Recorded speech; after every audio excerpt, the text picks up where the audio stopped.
Chapter 8:12. Empire's S-Level Contract. The staff's expression changed. The monopoly formed by the Alliance's livestream was only limited to the Alliance's region. However, now that the Alliance and the Empire were facing the Zerg crisis, they had reached a friendly cooperation.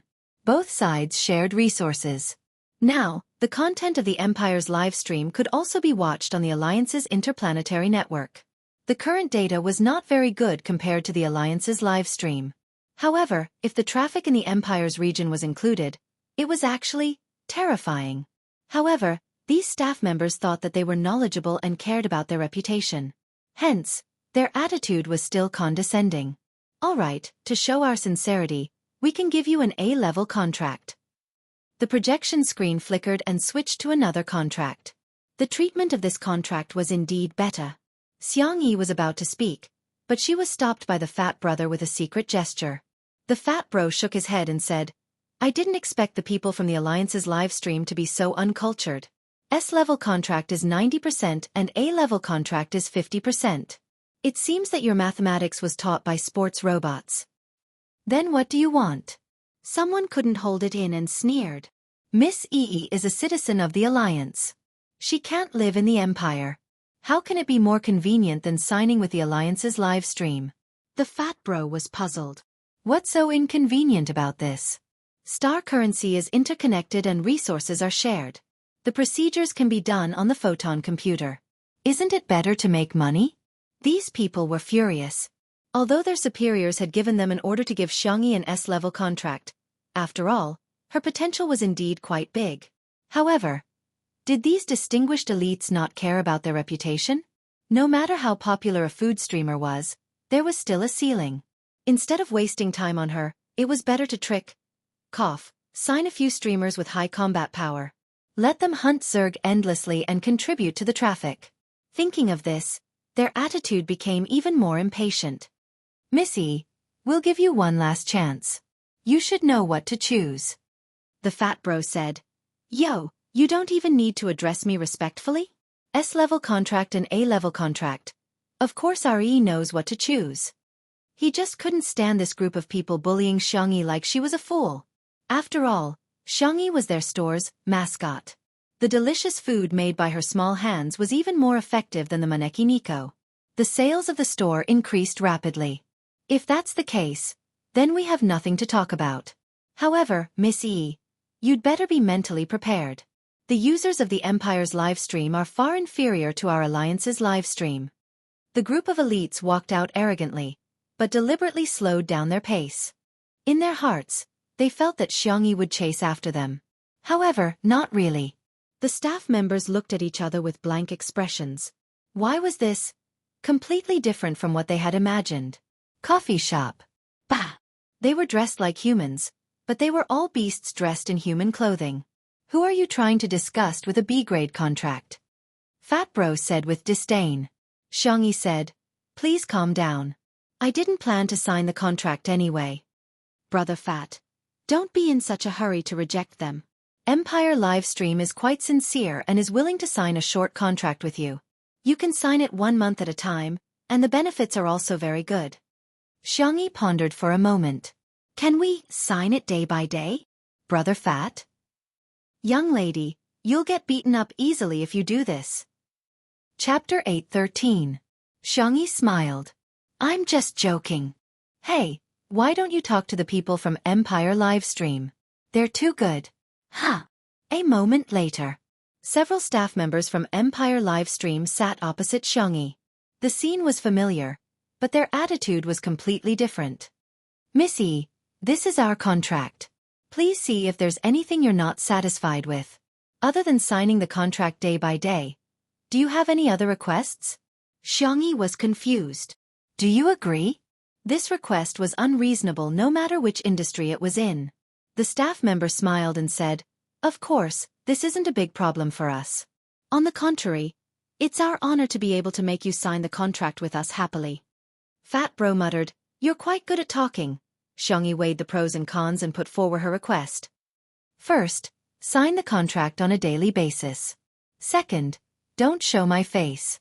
Third, if possible, help me block all my scenes on the Star Domain network. Wait a moment. We need to discuss this. Another secretary asked gently, Miss E, I brought coffee beans from Empire. Do you want to try it? Xianxia shook her head and refused, but Fat Bro shamelessly asked for a cup. The secretary made a pot of hand-brewed coffee on the spot. Fat Bro tasted it. Damn, this is too bitter. Xianxia chuckled. The staff members who were discussing were attracted by her smile. The girl's appearance was not the kind that could cause the downfall of a country, but she was very ugly. When she smiled, she had a rare brilliance and beauty in this era. If there was one word to describe it, it would be healing. Soon they came to a conclusion. Miss E, it will be a little regretful if you don't show your face, but we will respect your request. The first two conditions are fine, but the third one involves the Alliance's video, so we might be a little slow in processing it. Xianxia noticed that they said slow and not can't do it. Empire's strength seemed to be very strong. Both parties confirmed some small details. With Fat Bro around, he naturally wouldn't let Xianxia suffer any losses. Empire Livestream also made the biggest concession. It didn't take long for both parties to sign the contract. After tasting Xianxia's barbecue, the atmosphere became even more harmonious. When they left Xianxia with a full set of live streaming equipment. She was treated like a nanny. Fat Bro asked, E, what are you going to broadcast? I have a friend who feels a little hungry. Xiangyi's eyes curved into crescents. Then what does your friend want to eat? Hee, anything is fine. He's like me. He's not picky. Xiangyi didn't expose him. Instead, she opened the store and prepared to place an order for ingredients. Brother Fatty noticed that the optical computer she was using was an old version. He hurriedly said, I'll give you the latest optical computer. Just treat it as my meal. Cough, my friend's meal money. Thank you, but I'll buy it when I have the money. The fat brother did not force her. Instead, he thought highly of the young lady. It was rare for someone from the slums to have such a temperament. What a pity. At this time, a staff member rushed in a panic.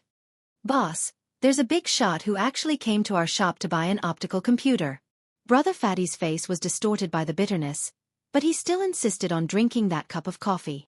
What's the big deal? It's not like big shots have never come to our shop. It's the commander of the Alliance's fleet, Fu Zichuan. Chapter 8:14. Fat Bro spat out coffee on the person's face and stood up. What did you say? Fu Zichuan. Yes. Fat Bro's body swayed. If Xianxia hadn't supported him in time, he would have fallen. This. The optical computer this big shot is using should be the most advanced in the interstellar fleet. It's much more advanced than the latest model on the market. There's no reason for him to buy the optical computer in my shop. Well, Commander Fu doesn't seem to be here for the optical computer. He bought 10 optical computers and ordered 10 portions of barbecue. Fat Bro. 2 minutes later. Fat Bro's legs were trembling. Accompanied by Xianxia, he returned to the entrance of his shop. There was a sea of people rubbing shoulders at the scene, forming a small vacuum area. A few housework robots worked together. Some were in charge of the barbecue, some were in charge of the sauce, and some were in charge of packing. Countless people surrounded Fu Zichuan. It was like a large-scale star-chasing scene. Fu Zichuan lowered his eyes. His expression was as cold as in the Alliance's promotional video. Aya, Commander Fu, what brings you here? Fat Bro was like a social butterfly as he smiled and greeted him. It was as if the person whose legs had gone weak just now wasn't him. Xianxia thought to herself that this was probably his passive social talent. Her gaze inadvertently landed on Fu Zichuan, and her body stiffened slightly. He and Shui looked alike. If one wasn't very familiar with them, they would probably think that the two of them were the same person or twins. However, Xianxia quickly calmed down. It wasn't that she hadn't seen people who looked similar. He was him, and Shui was Shui. While she was sizing up Fu Zichuan also looked at her. She had thin arms and legs, an ordinary human female creature. Her combat strength didn't even have half a star.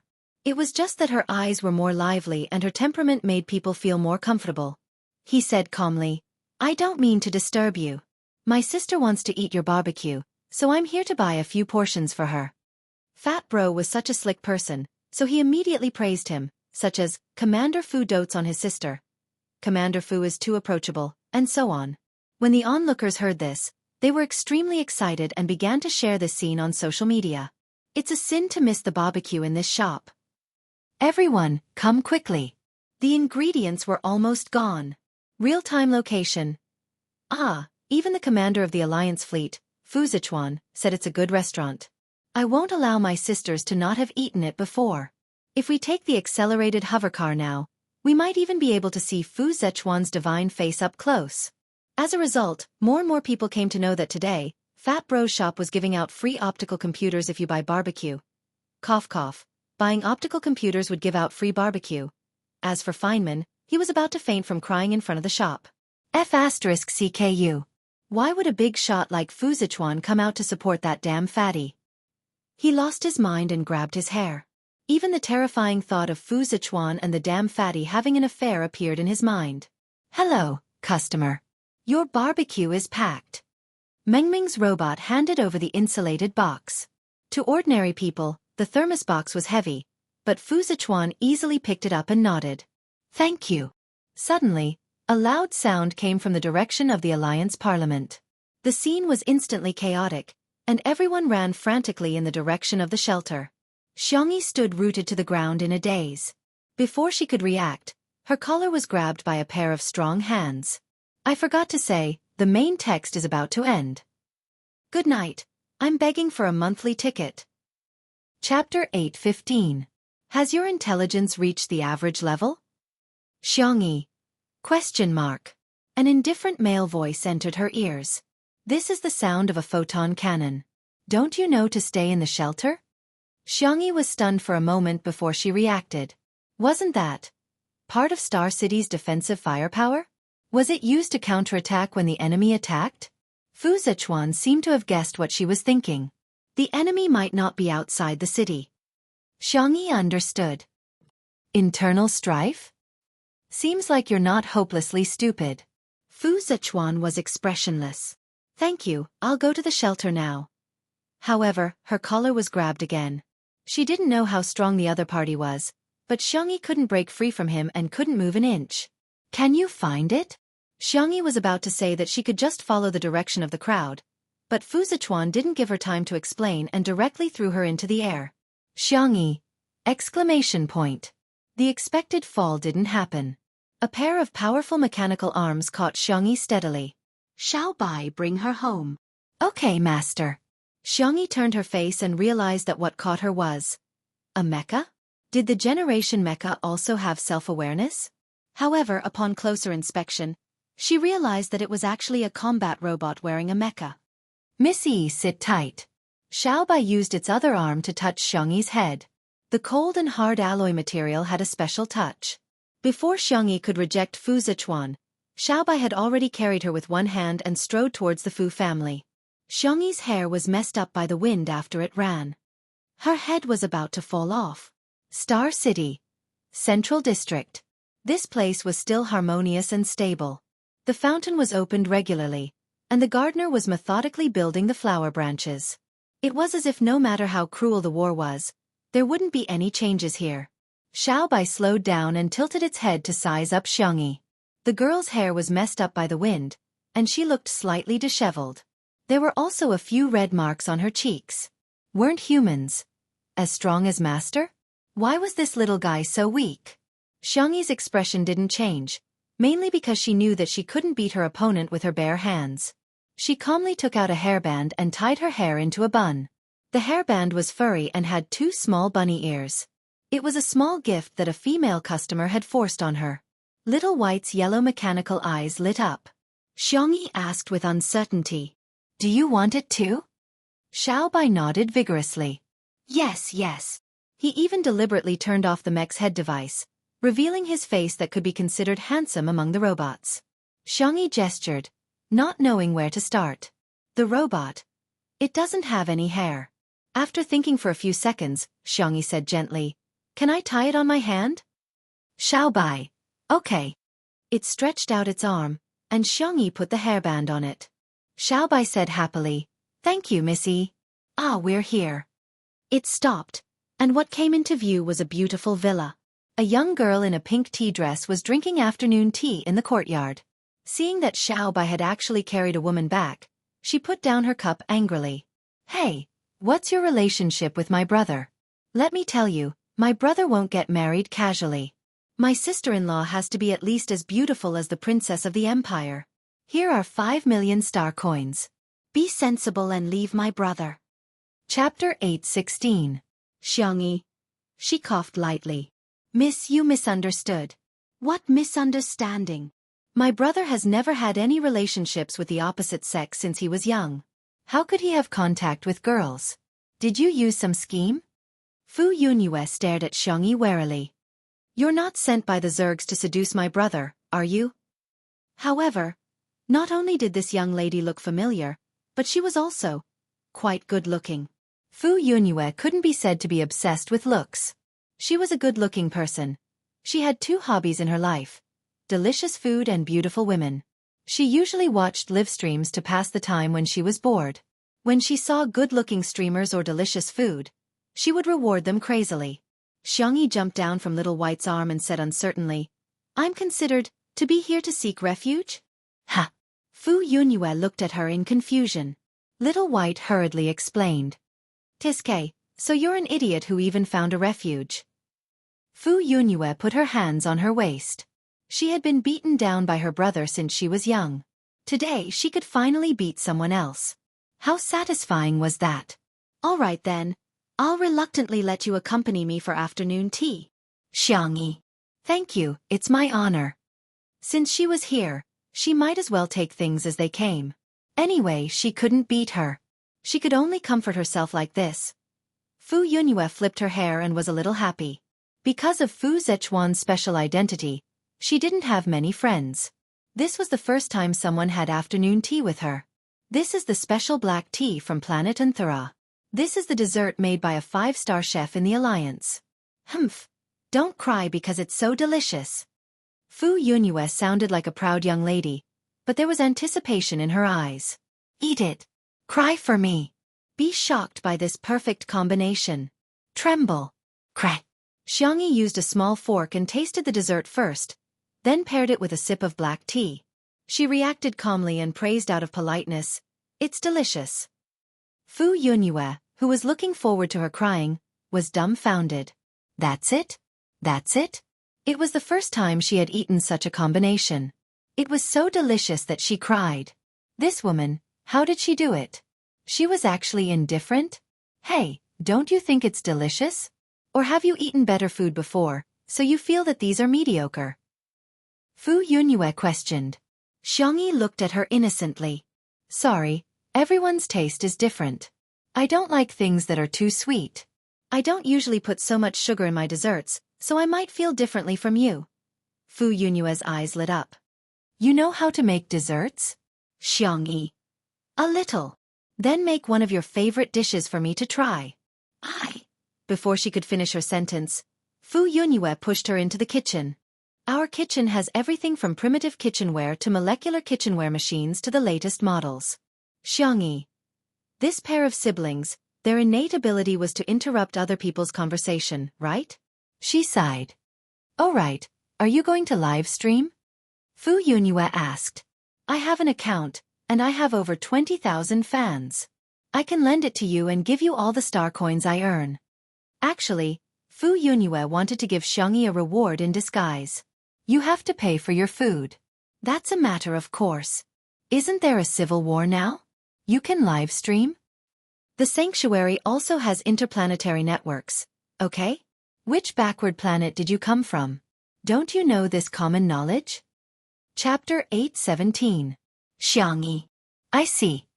She didn't explain anything, but Fu Yunyue had already imagined her pitiful background. For example, she had grown up on a barren planet. She couldn't even afford nutrient solutions and could only roast insects for a living. She hadn't received 12 years of compulsory education, so she didn't even know what the interplanetary network was. The more she looked at it, the more she wanted to transfer money to Xianxia. #me, a rich woman, how can I transfer money to my beautiful sister? Waiting online, it's urgent. #Xianxia didn't know that Fu Yunyue was already thinking about how to transfer money as her attention was focused on the layout of the kitchen. The Fu family's kitchen couldn't be described with the word grand. It was no exaggeration to say that it was every chef's dream. Even Xianxia was a little shocked. However, she returned to normal in an instant and chose a few ordinary but handy kitchen utensils. Thinking of the contract with Empire Livestream, Xianxia took out the livestream equipment from her bag. It was a camera ball the size of a fingernail.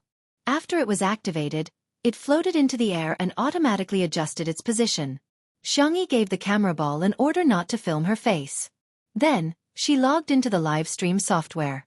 This time, behind the two words, Tutu, there was a conspicuous Empire Livestream host logo. Seeing this scene, Fu Yunyue stuttered. You. Tutu bunny. You're actually the same person. Xianxia was curious. Have you watched my live stream? Fu Yunyue. She hadn't just watched it. She was Jianghu.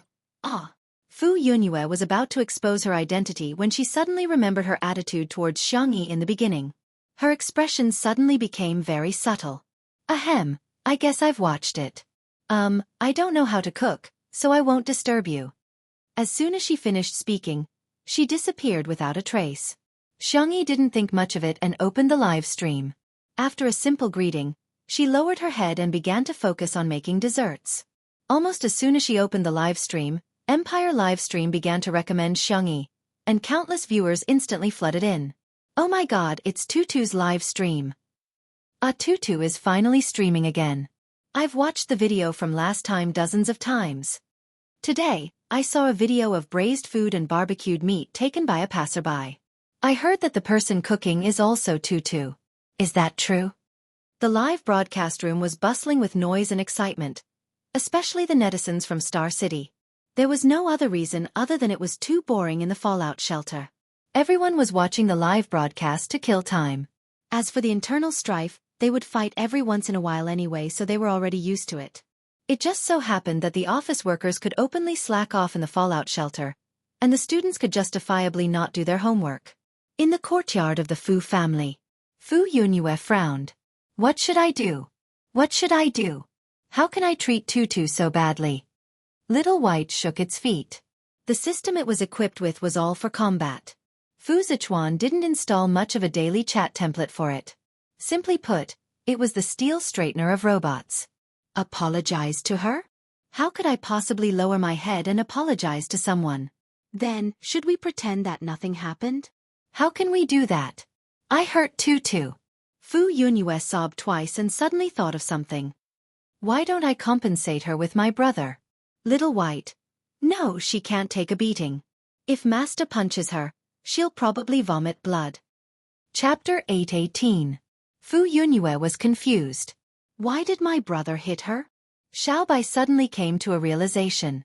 I get it. He wants Miss Yi to hit Master? Immediately afterward, it was puzzled. But with her thin arms and legs, if she punches Master, her arms will probably break. The corners of Fu Yunyue's mouth twitched. Forget it, you don't understand. So why am I chatting with this steel robot? Fu Yunyue lay on the table as the light shone through the lush branches and leaves, sprinkling fine fragments of light. She watched Xianxia's live stream and couldn't help but swallow her saliva.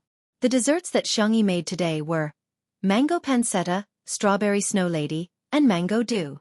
Every time she made a dessert, Xianxia would explain the steps in detail.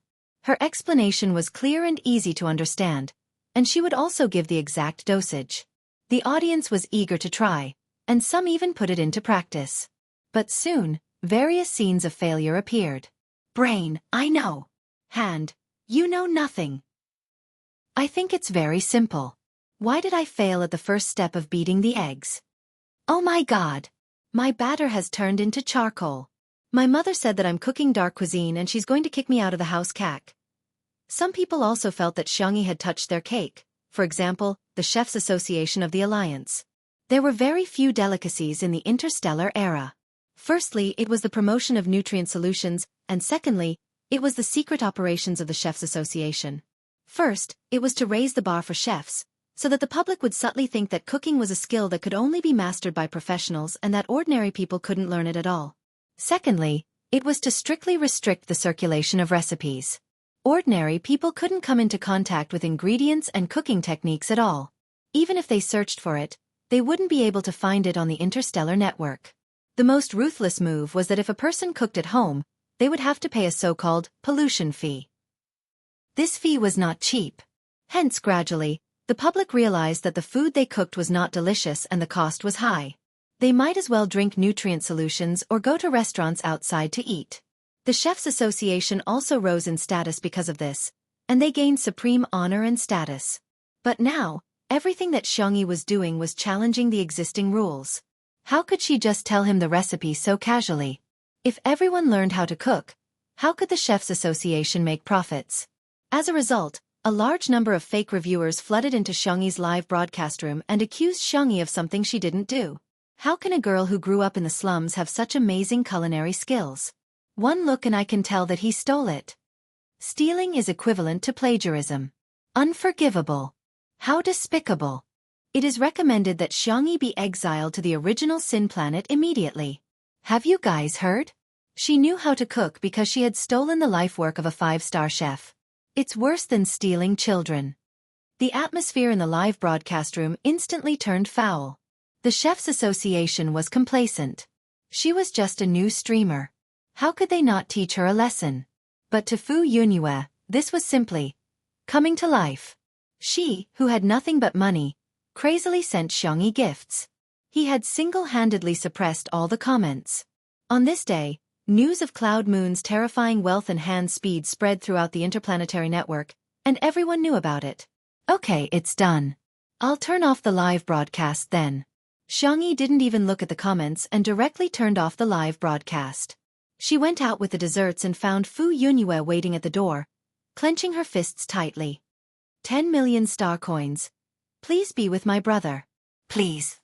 Chapter 819. Xianxia was speechless. Sister, you were the one who said, leave my brother for 5 million star coins, right?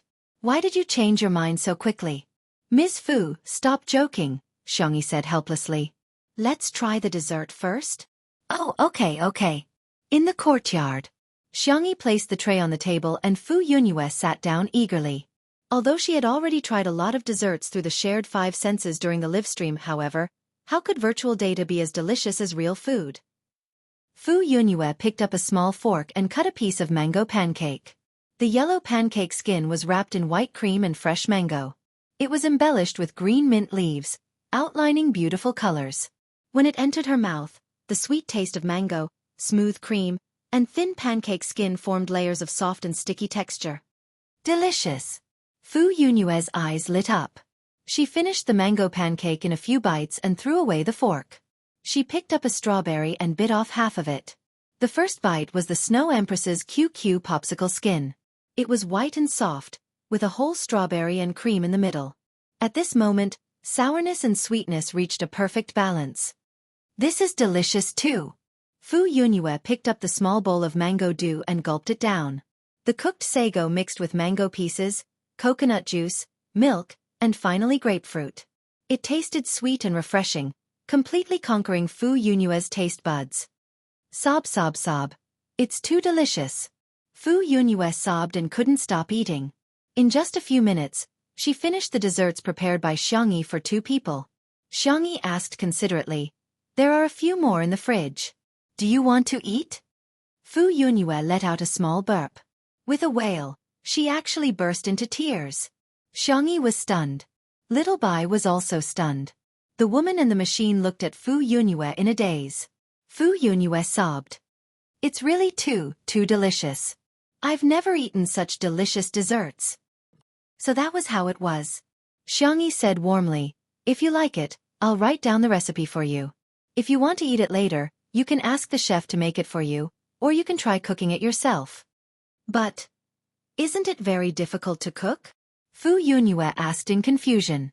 She had been taught this way of thinking since she was young, and she couldn't change it for the time being. Xianxia said, it's not difficult if you like him.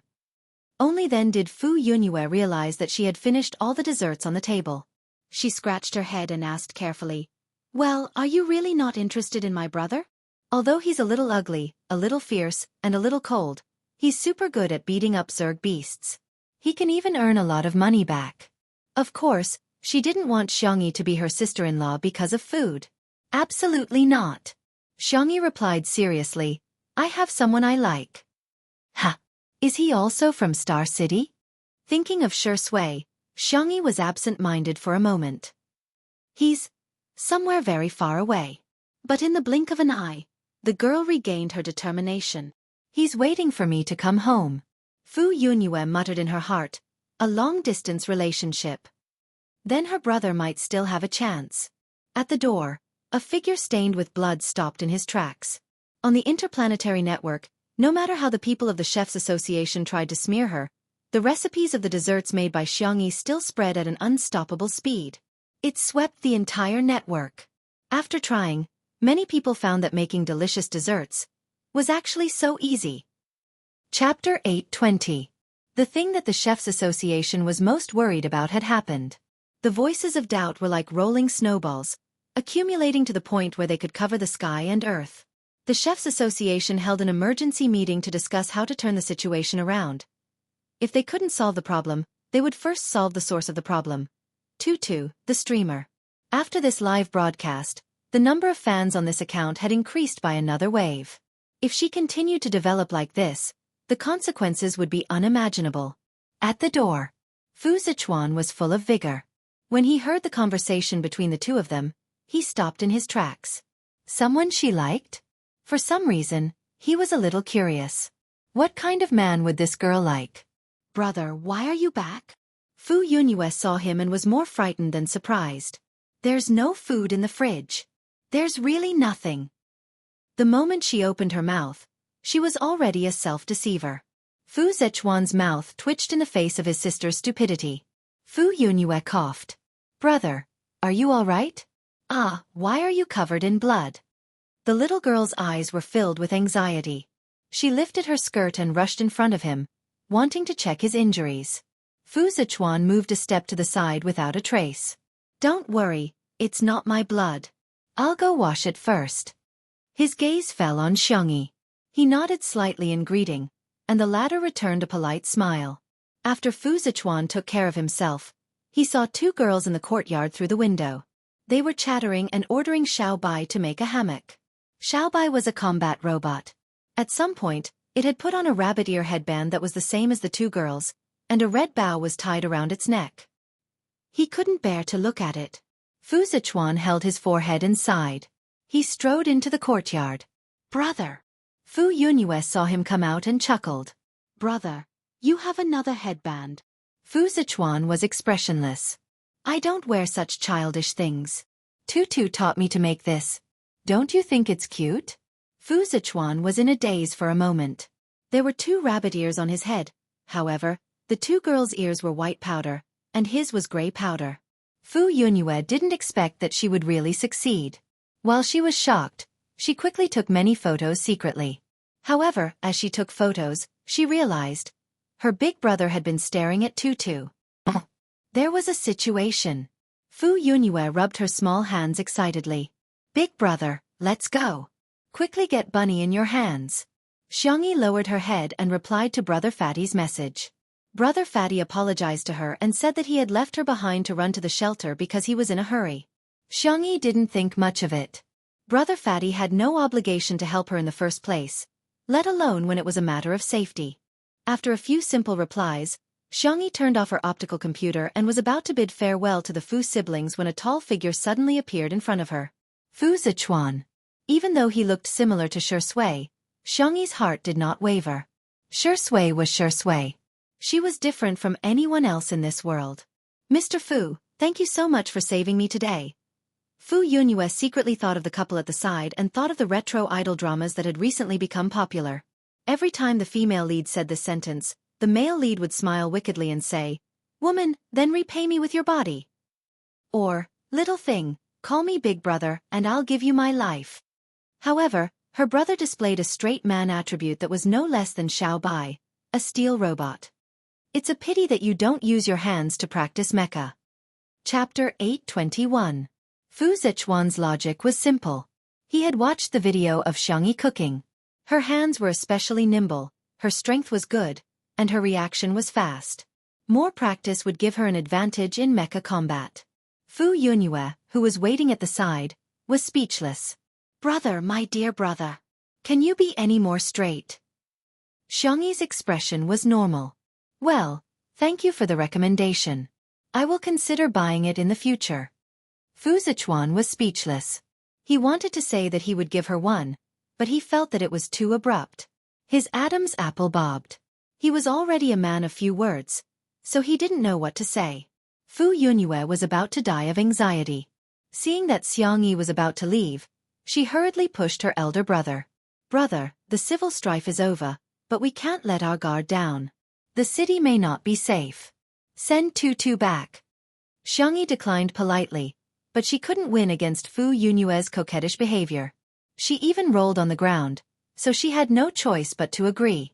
On the hovercar back, Xiangxi didn't talk to Fu Zichuan except for a few words with Xiao Bai.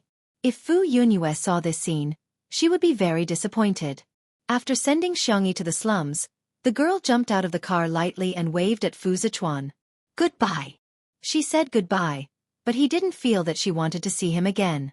Fu Zichuan's thin lips moved as if he wanted to say something, but in the end, he just remained silent. Something was wrong. Something was wrong with him. What was this strange and strong feeling? He couldn't deny that this girl had a mysterious attraction to him. After giving Xiao Bai a few instructions, the combat robot switched to invisible mode and followed Xiangxi to protect her. South City. Xiao Naofu was so tired that it collapsed into a cat biscuit. Xiangyu rubbed its meaty paws with heartache. "Little baby, it won't hurt anymore after I blow on it." "Huff, huff." "Meow, meow, meow." Xiao Naofu rubbed against his abdominal muscles aggrievedly and continued to lie down. Everyone had read the message it typed several times. The atmosphere was tense. It turned out that Xiangxi had traveled through so many worlds. She had once been injured, bled, and was on the brink of death. She had also been betrayed by her most trusted friend, and she had watched as someone close to her passed away. Just the thought of it made his heart ache. However, she had experienced it again and again. If it wasn't for the fact that she was determined to go home, her soul might have completely disappeared from this world. This is so infuriating. Why is it that the little rabbit has to bear everything it should bear? Xiangqi clenched his fists. He even had the urge to kill someone. Xiangli knocked on the table. His genius brain worked quickly and quickly came to a conclusion. Firstly, this main system should have existed for a very, very long time. Just like a mainframe, the longer it runs, the more problems and loopholes there will be. Secondly, E's world has technology that is ahead of ours. To a certain extent, they should have mastered the technology of time travel, space jump, and so on. Thirdly, to them, transmigrating to another world is no longer a difficult task. The transmigration system was discovered by them and was also broken by them. The rules that originally restricted people were successfully reversed and used various methods to escape the transmigration. Xiangqi became anxious. "How are you going to save my sister if you talk so much? Find the main system? But how can there be such a coincidence that we can find the system, or find the person who transmigrated?" Shi Sui rubbed his eyebrows. "Okay." Everyone looked at him in unison. Shi Sui only said one name. Xiang Feng. "Ha! Little uncle?" Chapter 822. What Shi Sui said next stunned everyone in the room. "In the past year, I've met more than one fast transmigrator, and their goal was all Xiang Feng." At first, Shi Sui only felt that something was strange. Why would all kinds of girls appear around Xiang Feng? Whether it was an ordinary Cinderella, a socialite, a rich beauty, a starlet in the entertainment industry, a top scholar from a famous university, or an elite in the business circle, without exception, they would all, coincidentally, meet Xiang Feng in different ways and fall deeply in love with him. Perhaps in the eyes of ordinary people, this was because of Xiang Feng's appearance and wealth, but this didn't make sense. How could an ordinary girl accurately grasp Xiang Feng's itinerary? Why would a person who originally had a deep love be so devoted to him after just one meeting? What was even more inconceivable were the people who couldn't find any traces of the first half of their lives, as if they had appeared out of thin air in this world. Xiang Feng was carefree and didn't feel much about this. He drove away one girl after another in anger. Then, Shi Sui discovered that soon after, there were also a men who pursued Xiang Feng. Their methods were similar. After finding out Xiang Feng's itinerary, They approached him with all kinds of reasonable and unreasonable identities. Without any reason or basis, they fell in love with him. Shui concluded and guessed that they were all transmigrators from another world. Perhaps they were here to complete the mission. It wasn't until Xianxi's return that he was completely convinced of his guess. Half an hour later, Xiang Feng sped all the way to the hospital. Shui and the others were waiting for him in the parking lot. Little Xiangxi, is there no hope? As soon as the group spoke, it was obvious whether it was true or not. Xiang Feng's eyes were brimming with tears. Did you guys ask me to see her for the last time? Shui, the Xiang brothers. Xianxia began to roll up his sleeves, and the others silently walked away. 2 minutes later, Xiang Feng didn't know how horribly he had been ravaged by the Demon King. He was completely terrified, and he was a perfect example of following one's heart. Are there any strange people around you? No, I think they're all quite normal. Fortunately, everyone had already made preparations. Both the open and covert forces were investigating the people Xiang Feng had been in contact with recently. Then, according to the patterns Shui had summarized, they began to eliminate them one by one. He busied himself until the wee hours of the morning, but to no avail. Xiangyu hugged Xiaonaofu and frowned. There really isn't anyone strange. Qin Wanyan is the last one. After that, the clues seem to have been cut off. Xiangqi was puzzled. Assistant, subordinate, business partner, cafe owner. Even the cleaning auntie is excluded. Could it be that Brother Shi's thinking is wrong? Xiangli shook his head.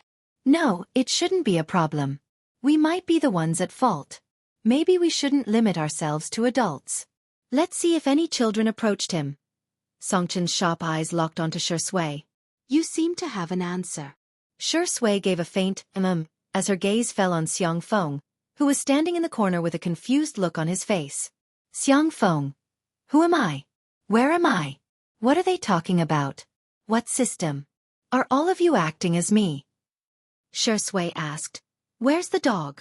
Xiang Feng subconsciously said. Isn't it you? Everyone silently walked further away. This time, Xiang Feng howled even louder than before. Hey! Little Shiji, wasn't it with Xiaonaofu just now? Chapter 823. Only then did everyone notice that Xiaonaofu and little Shiji, who were still fooling around with each other just now, had disappeared. Why is the dog gone? Is the cat gone too? Xiang Feng asked with a dumbfounded expression. But this also means that little Shiji must know something. Yi was about to go crazy. She had never thought that she would end up like this after changing her soul this time. In the past year, although Xianxia had put various restrictions on her, the other members of the Xiang family had treated her well. In particular, that damned old man and old woman, as well as that idiot Xiang Feng. She had an endless amount of pocket money and could enjoy all the things that she couldn't get in the interstellar world. Clothes, jewelry, bags, love, attention. Besides, Annan coaxed her every day and showed her positive comments. Yi felt very good about herself and felt that she was very popular here. She was also living a life of admiration. However, she didn't expect that she would be beaten back to her original state and even fall into a quagmire. On her cell phone, she received endless messages about cyberviolence. In reality, even the maids who delivered water and food mocked her. The mental torture almost made her break down. However, Yi soon thought of a way to get out of the current situation. Bang! She smashed the vase, picked up a fragment and slashed her arm.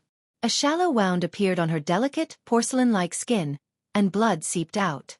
Yi endured the pain and wanted to make another cut, but the door had already been kicked open by the bodyguards, who immediately snatched the fragment from her hand. Ha ha ha, you guys really care about her. Yi didn't know if it was because of the pain or because she was laughing, but tears streamed down her face. I'm telling you, if you don't treat me better, I'll destroy her body. Star City. Beep beep. Cracking complete. Xiangxi used the income from the live stream to buy a new optical computer.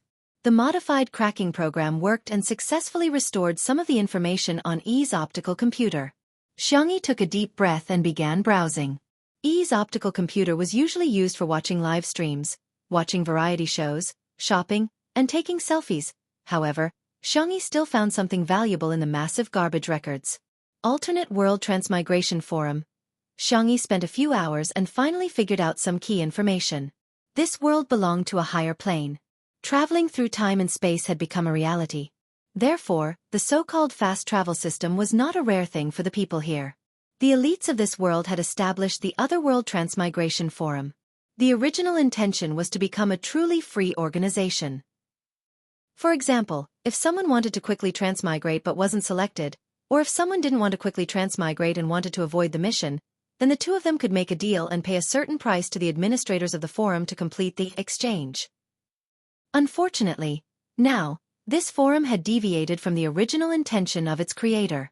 The exchange had changed from a consensual agreement to an unknown coercion. Xianxia was the one who had been cheated. For the sake of caution, she did not directly contact any of the managers. Instead, she first browsed through the so-called price. Star coins, skill cards, plain energy, these terms were reflected in her eyes. Vaguely, she thought of a possibility. This Otherworld Transmigration Forum seemed to have been created. Another system.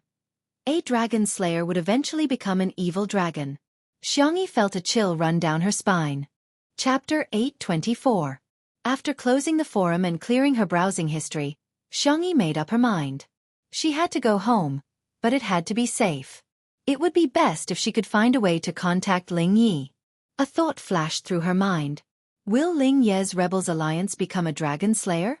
She laughed self-deprecatingly. Who knows what will happen in the future? Xiangxi's brain was exhausted to the extreme, and all she wanted to do now was to have a good sleep. However, her optical computer was flashing wildly, indicating that she had a new message. Xianxia tapped on it and raised her eyebrows. In summary, the text message was, "The Chefs Association is going to put me on trial?" Without giving her a chance to react, a video call popped up. It was actually a live broadcast. If she hung up, she didn't know how the Chefs Association would make a fuss about it. Xianxia clicked yes, but she set the camera angle to block her face. The Chefs Association's live broadcast was originally very popular, and now that the Alliance's live broadcast had also joined in, the traffic had reached a record high. The president of the Chefs Association was about 60 years old. He had white hair and was hale and hearty. "Miss E, I'm sure you're already clear about the charges we're going to put you on." "Sorry, I'm not sure." Xianxia took the initiative to interrupt him. The president's expression was serious. "You stole our 5-star chef's recipe. Today, you have to give us an explanation," Xianxia said. "Oh." The girl's calm reaction made the Chefs Association seem like a villain. The viewers in the live stream also thought so. "I don't care, I just like tutu." The Chefs Association has always banned the circulation of recipes, but tutu has allowed more people to enjoy delicious food. I'm definitely on tutu's side. To be honest, the Chefs Association has no legislative or judicial power. What right do they have to put tutu on trial? Isn't this an abuse of power? The president of the Chefs Association had a microchip in his ear. When he heard the real-time comments summarized by his assistant, he knew what was going on and softened his tone. "As far as I know, you're just an ordinary person in the slums who relies on relief money to survive, and you haven't received any education to become a chef. However, in your live stream, you've made several dishes that can only be made by 3-star chefs and above. Where did you get the recipe from? And where did he learn such cooking skills? Coincidentally, we have a 5-star chef who lost his painstaking notes. The recipe is exactly the same as the one you made in the live broadcast room." As he spoke, he showed everyone a few photos. They were the first few pages of the notes that the 5-star chef had taken. Scrambled eggs with tomatoes, sandwiches, mango pancakes. It was actually exactly the same. The president grasped everyone's thoughts and said, "I heard that you have a record of theft." The live stream was in an uproar. "This tutu is a thief? To think I trusted her so much. Turns out she stole the recipe. Tui. It's ridiculous to know how to cook without any culinary education. Who in the interstellar era didn't know that ordinary people couldn't cook? Cooking is even harder than piloting a starship and mecha." The audience was indignant, and the people of the Chefs Association were confident. Xianxia asked calmly, "Is that so? I thought that cooking was something that everyone was born with." This point of view was too shocking and difficult to accept. How many recipes are there in the notes? Xianxia said modestly, I only know a little about cooking, but we can cook at the same time and see if our recipes and cooking techniques are the same. What do you think? Chapter 825. The president of the Chefs Association was speechless. Xianxia made a sound of surprise. Didn't you say that I stole his painstaking efforts? Even if I can't remember every dish clearly, I can at least remember it roughly, right? Or, are you deliberately leading the conversation and lying to slander me? Nonsense. How can we, the Chefs Association, threaten a thief from the slums? Xianxia said coldly, it's not up to me to decide one's background. What's more, the Alliance's law stipulates that all citizens of the anti-alliance member states are born free and equal. So you think that the poor and the rich are two different classes? Are there high and low classes? The president was speechless. How could he answer that? Of course, the poor and the rich couldn't be compared. But he couldn't say that, or he would definitely be scolded to death. Little girl, you have a sharp tongue. An old female voice spoke. It was the vice president of the Chefs Association. She was wearing a light-colored knitted suit and looked like a kind old granny without any lethality. However, as soon as she opened her mouth, the situation was reversed. If you didn't steal, how did you master the cooking skills? For the people in this interstellar plane, it was impossible to learn cooking without being taught. This was what everyone had always known since they were young. Xianxia's response was very simple. As I said, I think cooking is a kind of talent. It can also be said that it is a kind of forgotten knowledge. As long as people practice, they can recall it. Crazy talk. A senior of the Chefs Association couldn't help but blurt out. Xianxia said indifferently, may I ask that five-star chef, how many dishes are in his notes? Are you afraid to compete with me? Oh, of course, I don't want to compete with a thief like you. Xianxia chuckled. If that's the case, then I have nothing to say to you. She pretended to turn off the live broadcast, but the people of the Chefs Association hurriedly said, since it's your first offense, as long as you return the notes and never cook the dishes on the menu again, our Chefs Association can be magnanimous and not argue with you. Xianxia only felt that it was funny. Was he trying to get the recipe without risking anything? The people of the Chefs Association thought that they were very smart. Anyway, they didn't mention the specific number of dishes in the notes. In the future, no matter what dishes Xianxia cooked, they would just say that Xianxia stole the notes. Wasn't it easy for them to control public opinion? However, the screen of the video call went black. Xianxia hung up the call. Everyone? Soon, Xianxia started her own live stream. In the kitchen, she had bought some new kitchen utensils and ingredients. It was enough to make some home-cooked dishes. Today, I will teach you how to cook 100 dishes. Xianxia put on her apron as she continued to place orders with her voice. From today onwards, I will cook 100 dishes every time I do a live stream, until I stop doing live streams. The Chefs Association sent a video call to her in a hurry. Xianxia directly blacklisted the account and set the Do Not Disturb mode. The audience watching all this. Is Tutu so stubborn? What's the big deal? The 100 dishes are all stolen recipes. Whether she stole it or not, at least we can use her cooking live stream as an educational video. 100 recipes would be leaked every day. It meant that countless people would learn to cook. The people of the Chefs Association were completely panicking. Wait, let's talk about it.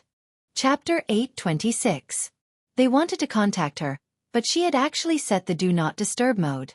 No, you little girl, why don't you play by the rules? Do you have any culinary ethics? In fact, Xianxia couldn't be bothered to talk nonsense with them. If she followed their logic, even if she won the competition and made a dish different from the other party could also say, you stole more than one chef's notes. You stole a lot of them. That would only lead to an endless quagmire of self-proof, which wouldn't solve the problem at all. Xianxia chose another way. Since I can't prove myself, then I won't. The Chefs Association was most afraid of recipes being made public. Her 100 dishes a day was the best counterattack. Then, let's start with simple home-cooked dishes. If you live alone, you can make some porridge with 2 stir-fried dishes for dinner. The girl's voice was gentle, and she deliberately slowed down her speech so that people could hear her more clearly. At first, the Chefs Association had arranged for the Internet Water Army to spam keywords such as stealing and plagiarism, but they were soon flooded by enthusiastic netizens. There was no other reason, but there were many foodies. Nutrient solutions were anti-human things, but they were only eaten for survival. Tasting delicious food was human nature. The Empire livestream was willing to recommend it, and there were many bored netizens watching the show, so the traffic of the livestream soared. The first dish, the second dish, the third dish, from home-cooked stir-fry to various cold dishes, and then to various difficult dishes. The girl was not only extremely skilled in making each dish, but she was also very fast at cooking. Her overall management of time was amazing, and she could often take care of several dishes at the same time without showing any panic. She's using double speed? She must be using double speed. Oh my god, Tutu's reaction speed is too fast. I feel that she would be very good in other industries. I'm kneeling to the big boss. Doesn't the Chefs Association's face hurt? Let's not talk about anything else. Can your 5-star chef do it so fast? The people of the Chefs Association pretended to be dead on the surface, but they were suffering in their hearts. They really couldn't. 5-star chefs made high-end dishes, and it was normal for them to spend several hours on a dish. For someone like Xianxia to make 10 to 20 dishes in an hour. What a freak. Seeing the recipes being streamed out along with the live broadcast, the people of the Chefs Association couldn't help but send people to the vicinity of Xianxia's residence. No matter what, they had to stop Xianxia's live broadcast. Even if he had to resort to unscrupulous means. However, before the hired bounty hunters could even get close, they were taught a lesson by Little White who descended from the sky. In a matter of minutes, he had changed from being unscrupulous to not breaking his hand. When the people of the Chefs Association received the news, they were secretly shocked. Battle robots, wearable mechs. These were all existences that belonged to big shots. Why would he protect a little girl from the slums? No, something's wrong. Before they had the time to ask their men to retreat, a small starship hovered above Xianxia's residence precisely. The starship did not turn on the optical stealth mode, and the huge water droplet logo was reflected in everyone's eyes.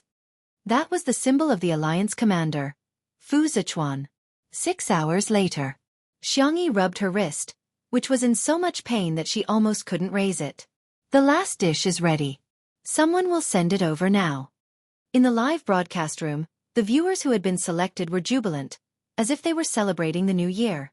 The viewers who didn't get selected had subtly changed a little. Cooking. I feel like I can do it too. Chapter 827. Many people felt the same way. They felt that what Xianxia said was very reasonable. Cooking was probably a talent that every human had. It was just that they had forgotten it after birth. As long as they learned it, they could recover their memories. On this day, the sales of kitchenware and ingredients in the Interstellar Mall increased greatly.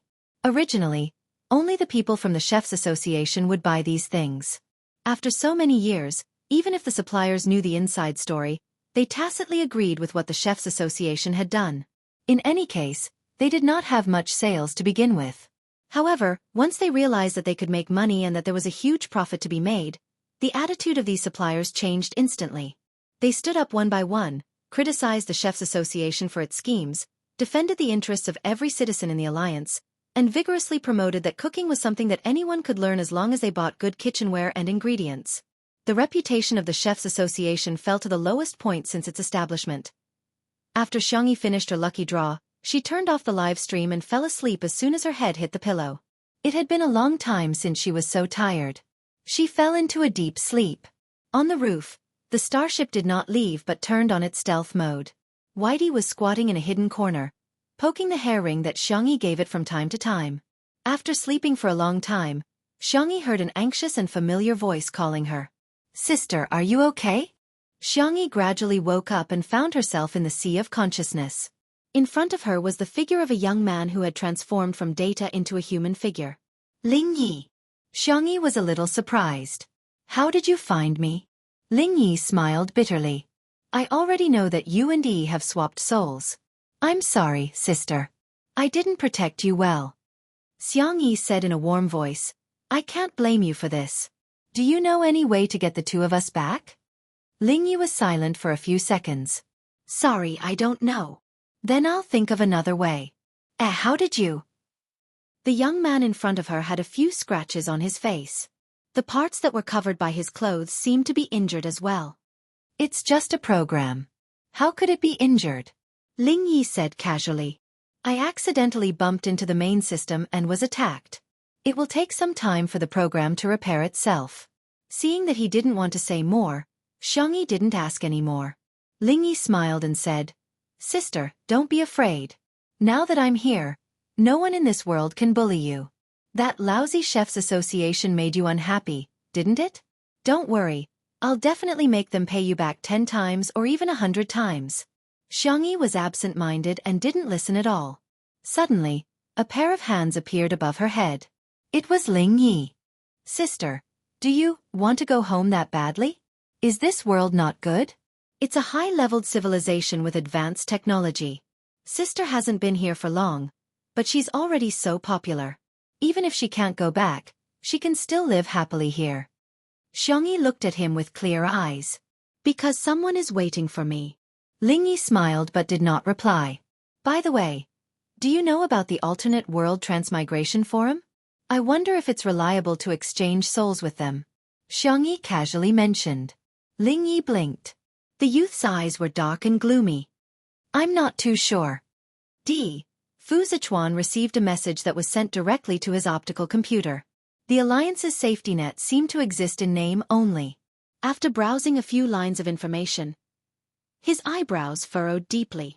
That night, the administrators of the Alternate World Transmigration Forum were all arrested. The Alliance issued a decree that very night, banning the use of shuttles that were not for scientific research purposes. Chapter 828.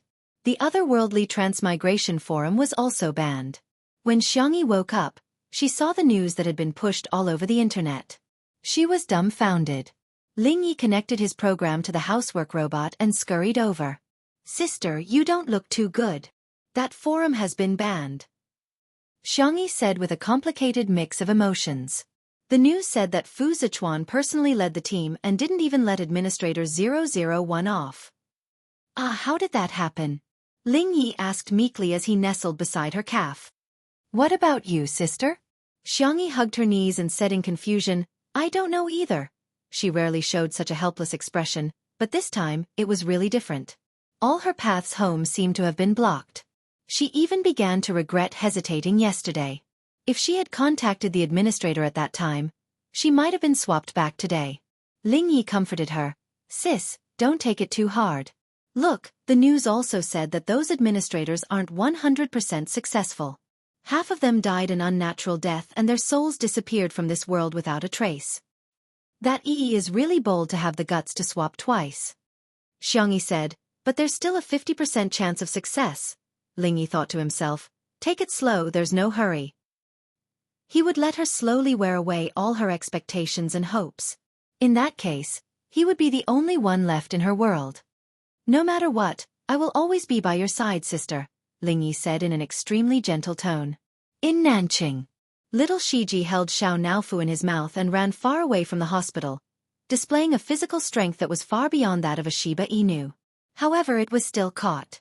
Xiangyu held the kitten in his arms and doted on it. However, little Shiji was locked in a cage and interrogated on the spot. The men of the Xiang family and Shui were all more than 185 centimeters tall, and their long legs were pleasing to the eye. However, in little Shiji's eyes, they looked like evil forces. Are you a fast transmigrator? Or the system? Even though it was mentally prepared, little Shiji's pupils still trembled. However, it didn't plan to say anything. It would never give in to these evil forces. You're not going to say anything? Take her to be sterilized, Shui said indifferently. Little Shiji comforted himself while bearing with the humiliation. Wasn't it just sterilization? It didn't care. In the next second, Shui's gaze fell on Xiangyu's arms. Take Xiao Naofu to be sterilized. Xiao Naofu. Meow meow meow. Be a human, go. Little Shiji barked. Woof woof. Dog man, come at me if you have the guts. Shui took out a cigarette and lit it up. The scarlet flame illuminated his handsome face. During Xiao Naofu's surgery, let little Shiji watch from the side. Little Shiji barked. Woof woof woof. Too ruthless, this D*MN man is too ruthless. A few minutes later. It was as if the scene was repeating itself. Little Shiji typed on the tablet with great difficulty. Little Shiji was indeed a fast transmigrator, and his mission was to assist Xiangfeng in gaining love. This was also its final plane. Once it was done, it would be able to transcend. I know about Ling Ye's existence. He was the one who took this world offline from the main system and made it stand alone. The main system can get everything back on track, but I can't contact the main system in this world now. There's nothing I can do. Unless Ling Yi reconnects this world to the main system. However, if he does that, he'll probably be erased by the main system. Miss Xiangyi may never come back. Chapter 829. It was already late at night, and there was only a dilapidated street lamp at the entrance of the alley that was emitting a dim yellow light. The surrounding temperature seemed to have dropped by a few degrees. Shi Sui and Sanction had been smoking non-stop. Little Shiji was released and wanted to lick Xiao Naofu, but Xiao Naofu dodged. Meow meow meow. Atrocious. How dare you lie to me? Little Shiji was helpless. It just didn't want to get into trouble, so it carefully hid its identity as a fast transmigrator. That was its bottom line. Well, Xiao Naofu is too cute. Hence, its bottom line was lowered again and again because of this stupid cat. However, little Shiji's heart softened again when it saw how depressed Xiao Naofu was and how its ears were drooping. It returned to the side of the cage and threw the tablet on the ground, but no one cared about it. Little Shiji typed a line of words on it with its paw. I have an idea, but I can't guarantee that it will work. Xiangli frowned. Tell me about it. Every bubble world has its own protagonist, and his will is the will of the world. This world is derived from a book, and the male protagonist in the book is Shi Sui, but the male protagonist of this world is actually Xiangfeng. The reason why this bubble world was created is because he wants to get out of singlehood. So, when this goal is achieved, the will of the world will be at its strongest, and it might be able to break the shield set by Ling Yi. Xiangfeng was dumbfounded. Me? I'm actually the male protagonist? How is that possible? So, according to you, the solution to the problem is to get me married? Little Shiji silently deleted the words, love works too, and calmly added the word, okay, with his paw. According to the estimation, if it was dating, it could get an A-level mission evaluation. If it got married, it should be able to get an S-level mission evaluation. Anyway, it had nowhere to go. When the time came, it would just stay in this world to protect Xiao Naofu. Xiangli pondered for a moment and said, let's give it a try. The end of science is philosophy, and the end of philosophy is theology. Even if he was a genius, he wouldn't be able to solve all problems. However, he wasn't willing to give up even the slightest bit of hope when it came to his sister. Xiangqi, yes. Let's give it a try. Xiangyu, anyway, even if my sister doesn't come back, there's nothing to lose. Xiangfeng stomped his feet. How is there no loss? What I want is a perfect love, not some random marriage. Not. The cold and decisive voice naturally came from the great demon king. Xiangfeng immediately backed down. Then let's get married. The problem is, where are we going to find someone to marry? You can't just stop a random girl on the street and shout that you want to marry her. Shi Sui puffed out a smoke ring, which covered her eyes and eyebrows. She said in an indifferent tone, is there a rule that states that I must marry a girl? Little Shiji hesitated for a moment before typing. No. Xiangfeng was shocked. You're not going to sacrifice yourself to marry me, are you? There's no need for that. Shi Sui, the brothers of the Xiang family. Little uncle, you should reflect on why Tutu is loved by everyone while you're bullied by everyone. There's a reason for all of this.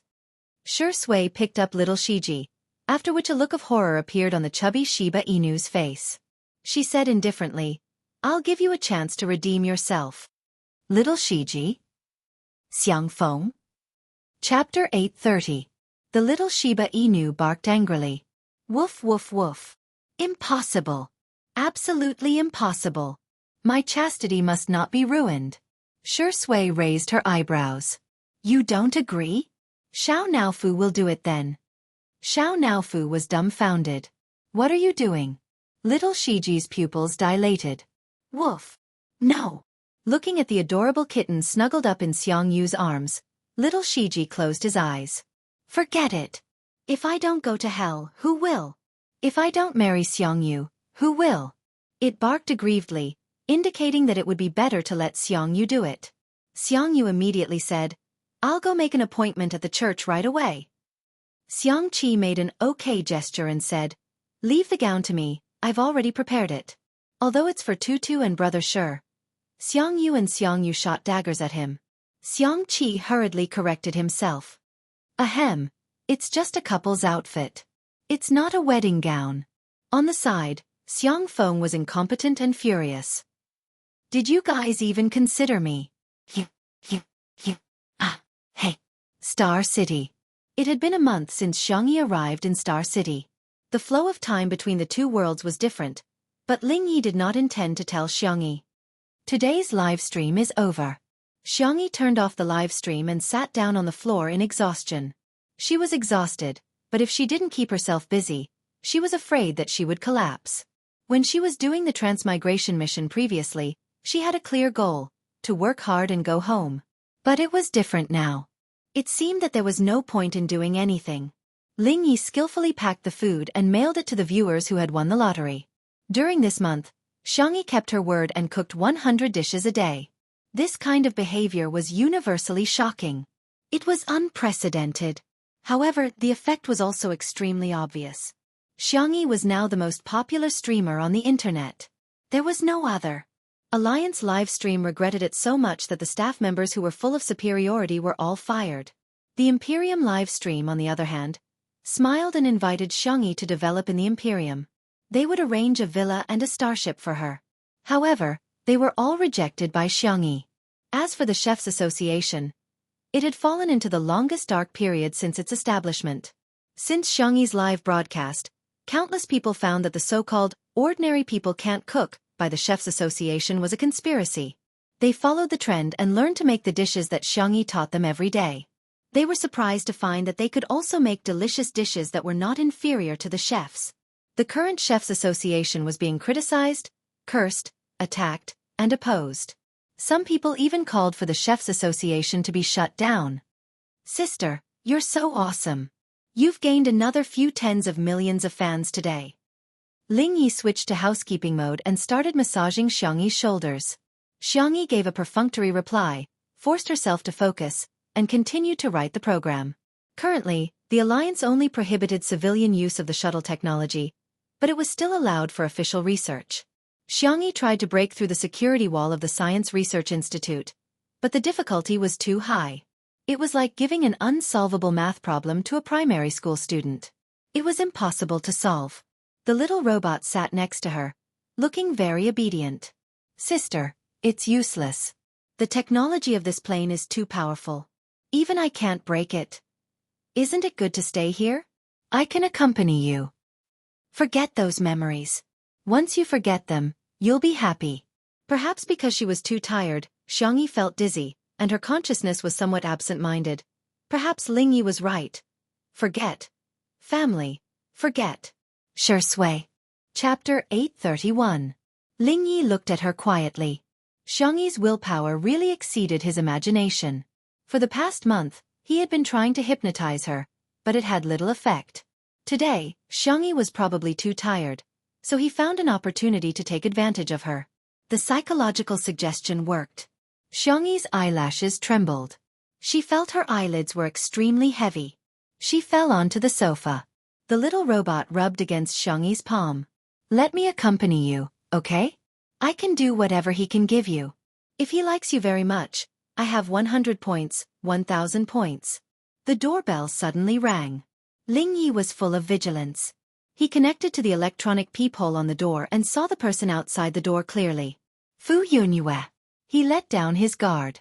Xiangyi, who was about to fall asleep, was woken up. She propped up her tired body and opened the door. Sister, I'm here. Fu Yunyue gave her a bear hug and almost pushed Xiangyi to the floor. A pair of strong hands grabbed Fu Yunyue's collar in time and helped Xiangyi stabilize. Then, he withdrew his hands without a trace. Be careful, Xiangyi said weakly. Mr. Fu, you're here too. Fu Zichuan replied. Yes. Lingyi. For some reason, this Fu Zichuan made him feel a little dangerous. He was the one who sent the message on the alternate worlds transmigration forum to Fu Zichuan. Fu Zichuan did not disappoint him. His efficiency was astonishing. He caught all the administrators.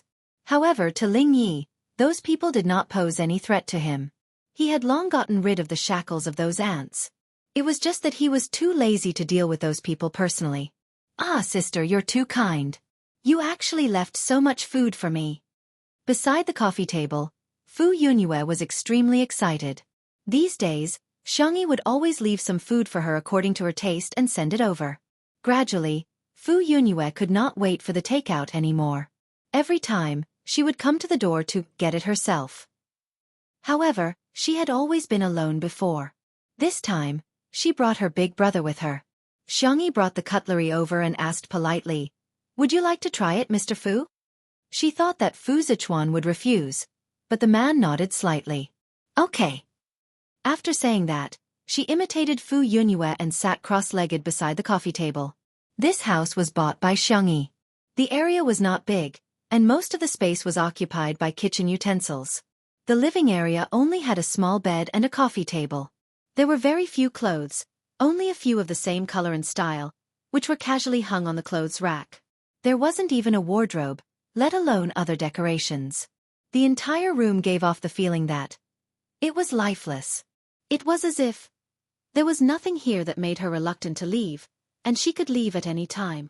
Awu, it's too delicious. It's another day of crying over delicious food. Fu Yunyue's eyes were brimming with tears as she ate until her cheeks were puffed up. Fu Zichuan picked up 2 chopsticks. It was still as delicious as ever. His attention unconsciously fell on Xianxia. The girl was so thin that she was almost out of shape, thin and frail. She also became less talkative. She would only reply with 1 or 2 words when Fu Yunyue said something, as if she began to resist social interaction. Fu Zichuan observed for a while without batting an eyelid and coughed lightly. "Miss Yi, is there something on your mind?" Fu Yunyue tried her best to swallow the food in her mouth. That's right, that's right. Why aren't you saying anything? Is it because of your long-distance boyfriend? Xiangxi's eyes were filled with confusion. I have a boyfriend? Chapter 832. Huh. Fu Yunyue almost spat out her rice. She was extremely surprised. Didn't you say that you have someone you like waiting for you in a faraway place? Xianxia tried her best to recall, but she could not remember anything. She smiled softly. Is there? Maybe it's something from a long time ago. Fu Yunyue was stunned for a few seconds. I see. Did Tutu really forget? Or did she want to walk out of her previous relationship? If it was the latter, then wouldn't her brother have hope? Thus, Fu Yunyue began to praise her brother crazily, vividly demonstrating what it meant to be stupid at Versailles and showing off. My brother used 6 seconds to defeat the champion of the mecha competition last time. The little princess of the empire came to pester my brother again. She said that she would marry no one else but my brother. Ayaya, Tutu. My brother's mine has recently dug out a batch of high-quality gems. Do you want me to make a set of hand gestures for you? Or a pigeon egg on your kitchen knife? How could Fu Zichuan not guess Fu Yunyue's thoughts? But unexpectedly, he did not expose her. However, his ears started to burn. Throughout the entire process, Xianxia listened attentively and responded politely from time to time.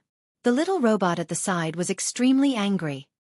He did not take Fu Zichuan seriously at first, but now, the more he looked at Fu Zichuan, the more he disliked him.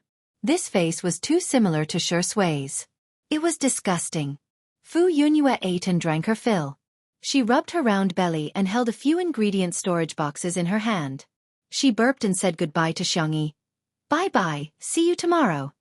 Xianxia asked. I might not be able to see you tomorrow. I probably won't start a live broadcast in the future. Sorry, I'm afraid I can't cook for you. Hearing this, Fu Yunyue said angrily. What do you take me for? I came to look for you because of food. Burp. Alright, that's also part of the reason, but... The arrogant young lady was so embarrassed that her face turned red. She stomped her feet hard and said what was in her heart. I treat you as a good friend. After saying that, Fu Yunyue's head was so hot that it was almost smoking. She covered her face and ran away. Xianxia was stunned for a moment. Her cherry lips moved, wanting to say something, but Fu Yunyue had already run far away. Fu Zichuan's deep voice rang in her ears. Tutu, can I add you as a friend on the optical computer? It had been a long time since he called her Miss E. All right. Xianxia took the initiative to take half a step closer to Fu Zichuan. From the little robot's point of view, the two of them looked very intimate. After adding her as a friend, Fu Zichuan left politely and did not disturb Xianxia too much. Before returning to his hover car, Fu Yunyue was still patting her red and hot face. When she saw him coming back, she stuck her head out of the car window with stars in her eyes. Brother, I saw the two of you whispering. Is there something going on between you two? Fu Zichuan said lightly, I'm just cooperating with her and being a tool. Fu Yunyue? As soon as the Fu siblings left, Lingyi controlled the door and closed it. Lingyi questioned, Sister, why did you add another man as a friend? Xianxia looked at him. Mr. Fu is a very nice person. Is there a problem? Lingyi said in a muffled voice. I don't like sister talking to other men. Xianxia ignored him and continued to write the program. However, in the program to attack the security wall, a piece of virus code had been added without leaving a trace. Chapter 833. The little robot that was ignored became even more anxious. It circled Xianxia back and forth, trying to attract the girl's attention with the noise it made. Unfortunately, Xiangxi's focus was too strong. Whether it was learning, cooking, or coding, she was highly focused and would not be easily disturbed. Lingyi did not understand why she was so persistent. After waiting for her to rest and drink water, Lingyi asked tentatively, Sister, do you miss your family? The girl's clear eyes revealed a trace of confusion. Family, she should have a family, but why couldn't she remember anyone? The girl's expression fell into Lingyi's eyes. He was overwhelmed with emotions and was overjoyed. She had really forgotten. However, Xiangxi's next answer made him feel as if he had fallen into an ice cellar. I want to go home. Under the little robot's incredulous gaze, the girl firmly repeated, I want to go home. Lingyi could not understand. She could even forget Shui and her family, but why didn't she forget to go home? How deep was her obsession? Time passed day by day. On the first day Tutu stopped broadcasting, the netizens on the Star Domain network thought that she might be tired and wanted to rest. The second day, the third day, the 10th day, her live stream screen was always black. The Chefs Association felt that this was a precious opportunity and jumped out to create another wave of waves. They released the news that Tutu was guilty. She had used up all the stolen recipes, so she was at her wit's end. The netizens' response to this was, Someone, turn on the light energy electromagnetic cannons on the starship and aim them at the stupid Chefs Association. It was the Chefs Association that deceived the public. It was the Chefs Association that persecuted Tutu. It was the Chefs Association that deprived everyone of their happiness. The netizens' anger was all vented on the Chefs Association. The Chefs Association, which was originally like a falling leaf in the wind, completely collapsed. For a long time in the future, as long as the Chefs Association was mentioned, it would be despised by thousands of people. Fu Yunyue changed from freeloading to bringing food. Xiangxi's symptoms of social rejection were becoming more and more obvious. She was unwilling to go out and cook. Every day, she was busy typing a bunch of things on her optical computer that she could not understand.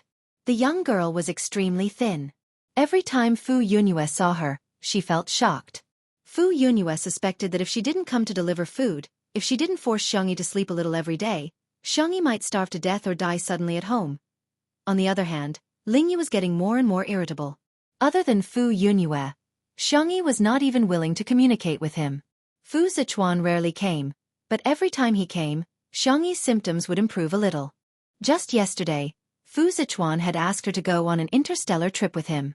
Xiangxia, who was so against the outside world, had actually agreed. After Fu Yunyue left, Xiangxia continued to write code.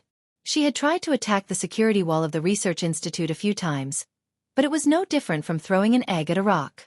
There was once when she was almost tracked down by the other party, and it was only because Lingyi covered for her that she was able to escape unscathed. Sister, I've made you something to eat. I made it according to the recipe from your previous live stream. I guarantee that it will taste exactly the same. Sister, if you go on a trip, can I go with you? I'll just stay in your optical computer and won't cause you any trouble, okay? In the long silence, Lingyi almost went crazy. The little robot tugged at Xiangxi's sleeve. Sister, pay attention to me. Xiangxi's expression was indifferent as she turned off the robot's power. In a hurry, Ling Yi entered his data into Xiangxi's optical computer. Chapter 834. In an instant, the program was triggered.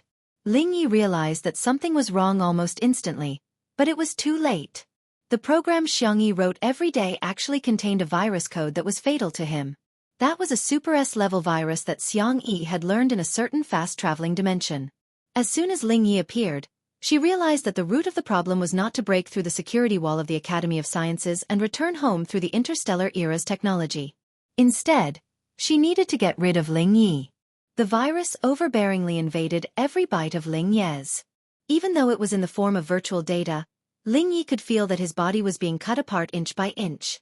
While fighting against the virus, he gritted his teeth and asked, "You've recovered your memory?" Xiangxi looked at him calmly, neither sad nor happy. Her eyes were clear. Ling Yi instantly understood something and smiled bitterly. "So, you didn't lose your memory at all. You've been lying to me since the beginning." Xiangxi said calmly, "Same here." "Ling Yi, no, what should I call you? Dragon Slayer? System number 2? The ripples showing Ling Ye's data fluctuated.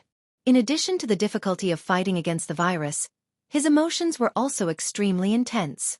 Xiangxi did not relax at all and continued to use other small viruses to completely restrict Ling Ye's movements.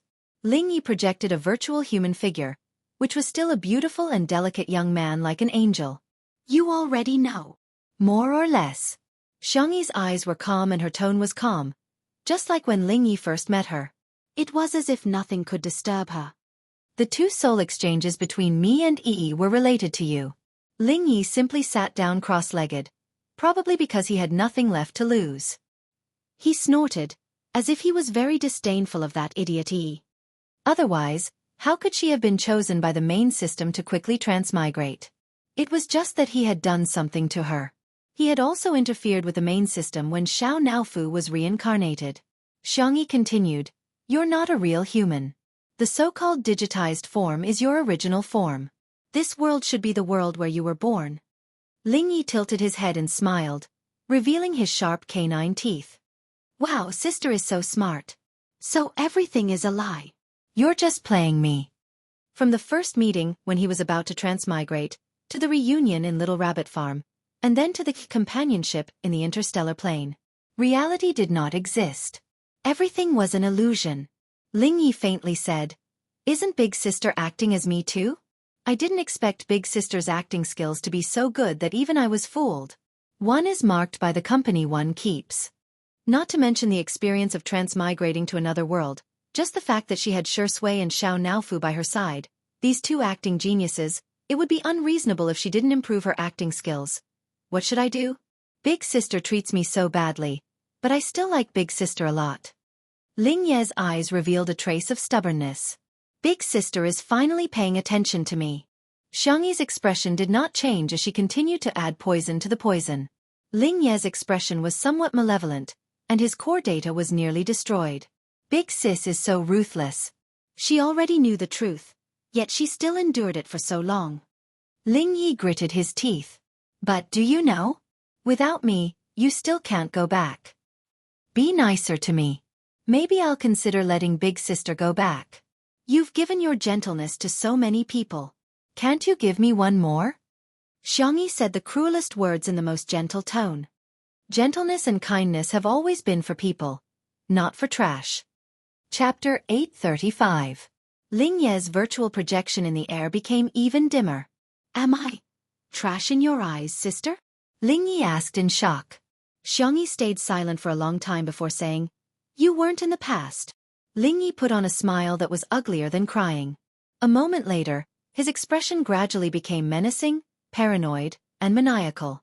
"Sister, you can't go back. That world has been blocked by me. Even if you use the teleportation technology of this world, you won't be able to reach your destination. Besides, your code can only trap me. It can't kill me at all." Xiang Yi's virus code was indeed very strong, but Ling Yi, as the second transmigration system, was also not to be underestimated. He could continuously evolve and fight until one day he could break through the trap set by Xiangyi. Xiangyi asked, "What about the main system?" Her words were earth-shattering. Lingyi widened his eyes and stared at Xiangyi in disbelief. No. She must be lying to me. How could Xiangyi have contacted the main system? She wouldn't have waited until now. She would have gotten the main system to take action long ago. I can't contact it, but I trust my brothers, Shui, Xiao Naofu, and little Shiji. Shui was not the only one who had long noticed little Shiji's abnormality. As long as that world returned to normal, little Shiji would be able to contact the main system as a teleporter. Ha ha ha. Lingyi convulsed with laughter and said, "Sister, you're so adorable. They're a bunch of good-for-nothings. How can they be as smart as you? Do you know that the flow of time in this interstellar world is completely different from that in your world? You've been here for more than a month, but only 2 or 3 days have passed there. How long do you think they'll take to find a solution? How long do you think you'll have to wait here? A year? 2 years? 10 years? Xiangyi said, "I've already prepared myself for the worst." She did not have any strong points, except that she was a little patient. Xiangyi sat down and casually flipped through a comic book that Fu Yunyue had given her. In this era where paper books were rare, it was said that the comic books were treasured enough to be kept in the library. Xiangyi flipped through dozens of pages with a solemn expression. It turned out that people didn't wear clothes when they were in a relationship? Lingyi tried to continue spouting nonsense, but Xiangyi calmly silenced him. Thus, she saw the young man flying into a frenzy in the air, but there was nothing he could do to her. South City, Church. The red carpet extended all the way from the entrance, and the flowers that had been flown in were decorated with exotic dewdrops. There were only a few people in the huge church, and all of them were looking at a man and a dog dressed in formal attire. The kind priest inquired, "Are you willing to, from now on, become Xiang Feng's husband and enter into a marriage contract with him? In sickness and in health, or for any other reason, to love him, to care for him, to honor him, to accept him, to be faithful to him until the end of his days?" Little Shiji was conflicted for a long time and reluctantly gave up on life. Woof. The priest did not find it strange and stroked its head kindly. What's wrong with marrying a dog? Nowadays, there are even people who bring figurines to get married. The priest looked at Xiang Feng and continued with the procedure. "Are you willing, little Shiji?" Xiang Feng interrupted. I'm willing. He couldn't help but mutter softly, "It'd be ridiculous if this works," as the priest announced. "I hereby announce that you two are officially husband and wife." The world in front of them seemed to have ripples on the surface of the water. Chapter 836. Whoosh. Space seemed to be distorted as it overlapped with one another. It felt like a second, but it also felt like 10,000 years. A moment later, everything returned to normal. Xiang Feng was dumbfounded, and his mouth was wide open. No way, right? What kind of fantasy plot is this? The priest rubbed his eyes, thinking that it was an illusion. He asked with a smile, "What's wrong?" He asked with a smile, "When will the next ceremony be arranged?" Little Shiji suddenly barked excitedly and leaped towards Xiang Li, who was holding a tablet, to type a few words. "I've contacted her." Everyone felt a sense of relief. Yi was the only one whose eyes were full of panic, but she didn't dare to say a word. In the past 3 days, she had fully experienced what it meant to drag on like a year. Hell was just a... Little Shiji immediately typed again. "You can get a divorce now." Xiang Li cleared his throat and said to the priest politely, "You can do it now." The priest was dumbfounded. Even dogs know how to play with tablets these days? I'm not as proficient as a dog. Bearing with complicated emotions, the priest went through the divorce process again.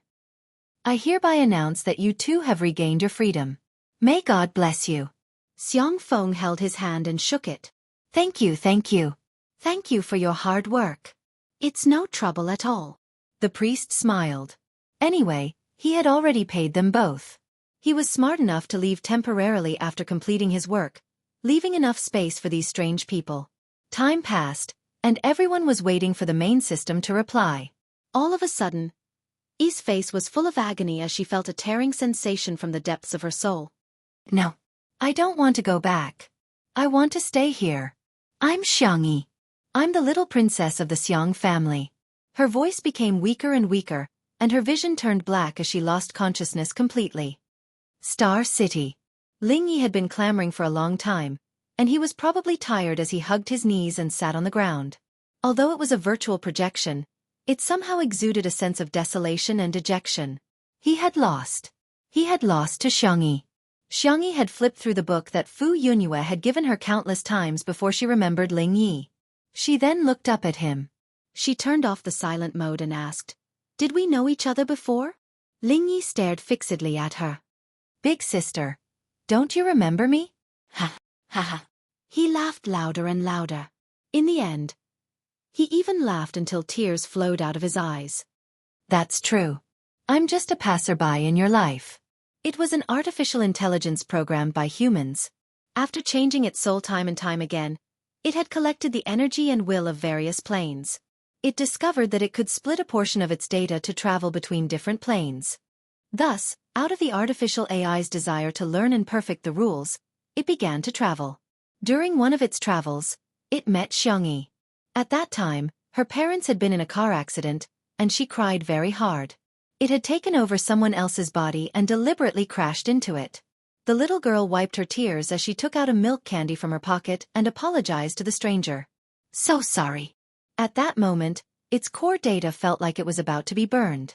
It was also from that moment onwards that it became him. The artificial intelligence created by humans had the self-awareness of humans. "It's fine if you don't remember me.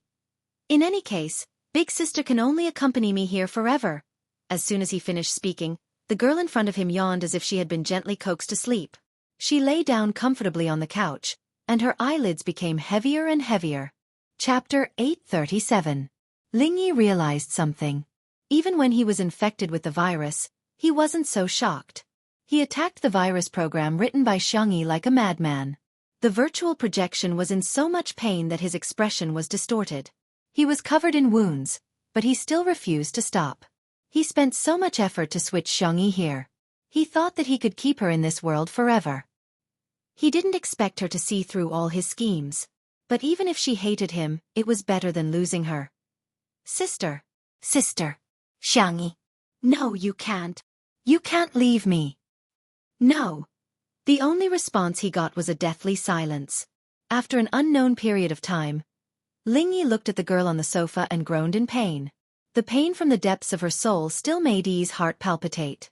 She opened her eyes with difficulty and looked at the projection in front of her. "Who are you?" Ling Ye's face was pale, and he was in extreme despair. "She left. She really left. Is it a new virtual boyfriend?" Yi muttered and realized that she wasn't at her original home. Did that woman rent a new house? She tapped on the optical computer on her wrist, and her eyes lit up. The latest model. Not only that, she realized that the communication function was set to Do Not Disturb. She turned on the receiving mode, and the flashing red dots almost froze the optical computer. Looking at the messages on it, Yi was pleasantly surprised. Hundreds of millions of fans on the livestream platform? Fu Yunyue and I are good friends? Fu Zichuan, the commander of the Alliance's starship, is interested in me? She suddenly felt that it was quite good to switch over.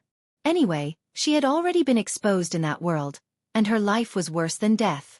But in the interstellar world, she had a new beginning. At this moment, the doorbell rang. Yi went to open the door. "I'm so tired. Sister, I finally queued up to buy this milk tea. It's super delicious."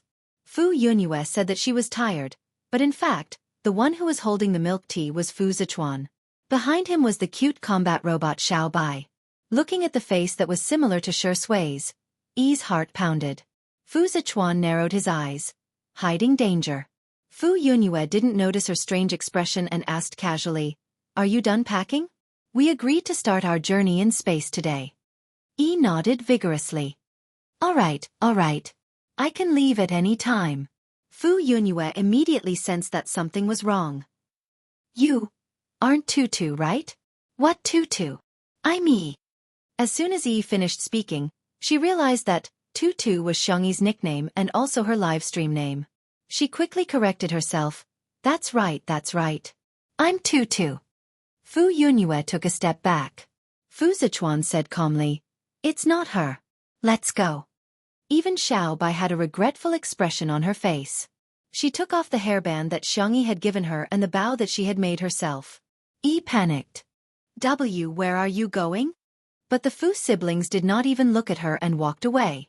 In the hover car, Fu Yunyue sniffled. Her eyes were red. She should have gone home. Fu Zichuan replied softly. Yes. Fu Yunyue wiped her tears and smiled widely. Then she must have met someone she likes and been liked by someone. Hey, Tutu can finally get her wish. After a long time, Fu Yunyue heard her brother's low and hoarse voice. As long as she's happy. Chapter 838. Yi didn't expect to receive such a huge blow as soon as she returned home. However, she quickly adjusted her state of mind. Even without the Fu siblings, she still had so many fans on the Star Web livestream. She logged onto the Star Web livestream and soon received a greeting from Empire livestream, as well as a daily contract renewal. Yi naturally agreed and signed the contract for the day. The staff of Empire livestream asked politely, Tutu, what are you going to cook today? Can you spoil the show so that we can help you promote it? Yi froze for a moment. She didn't know how to cook at all. If she did, she would be exposed. Hence, she expressed that she wasn't going to cook today and was going to sing. She was going to show her face and sing. The staff on the other side was instantly excited. Tutu's face. This was an explosive event. The staff immediately applied to the higher-ups and soon, the application was approved for the best and most popular spot on the Star Web livestream. Simply put, as long as one used the Star Web livestream, they would receive a push notification from Tutu's livestream. Half an hour later, the livestream began. Yi was a little nervous as she waved at the camera.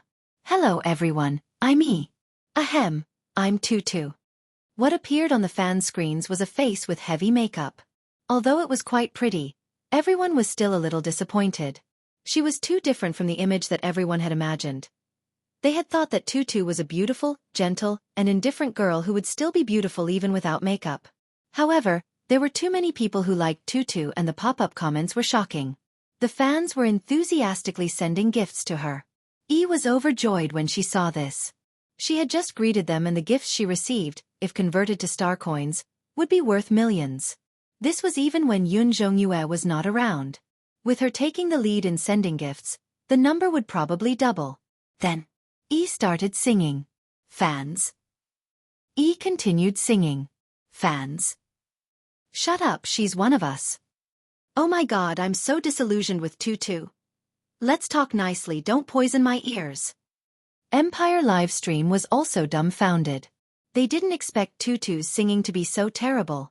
The loss of viewers in the livestream was simply a waste of their promotion. Not only that, during the interactive segment, Tutu's words were even more shocking. Thank you all for sending me gifts. Everyone, continue, don't stop. Why do you keep asking me to cook? That's something only a chef can do. Besides, her hands are so delicate.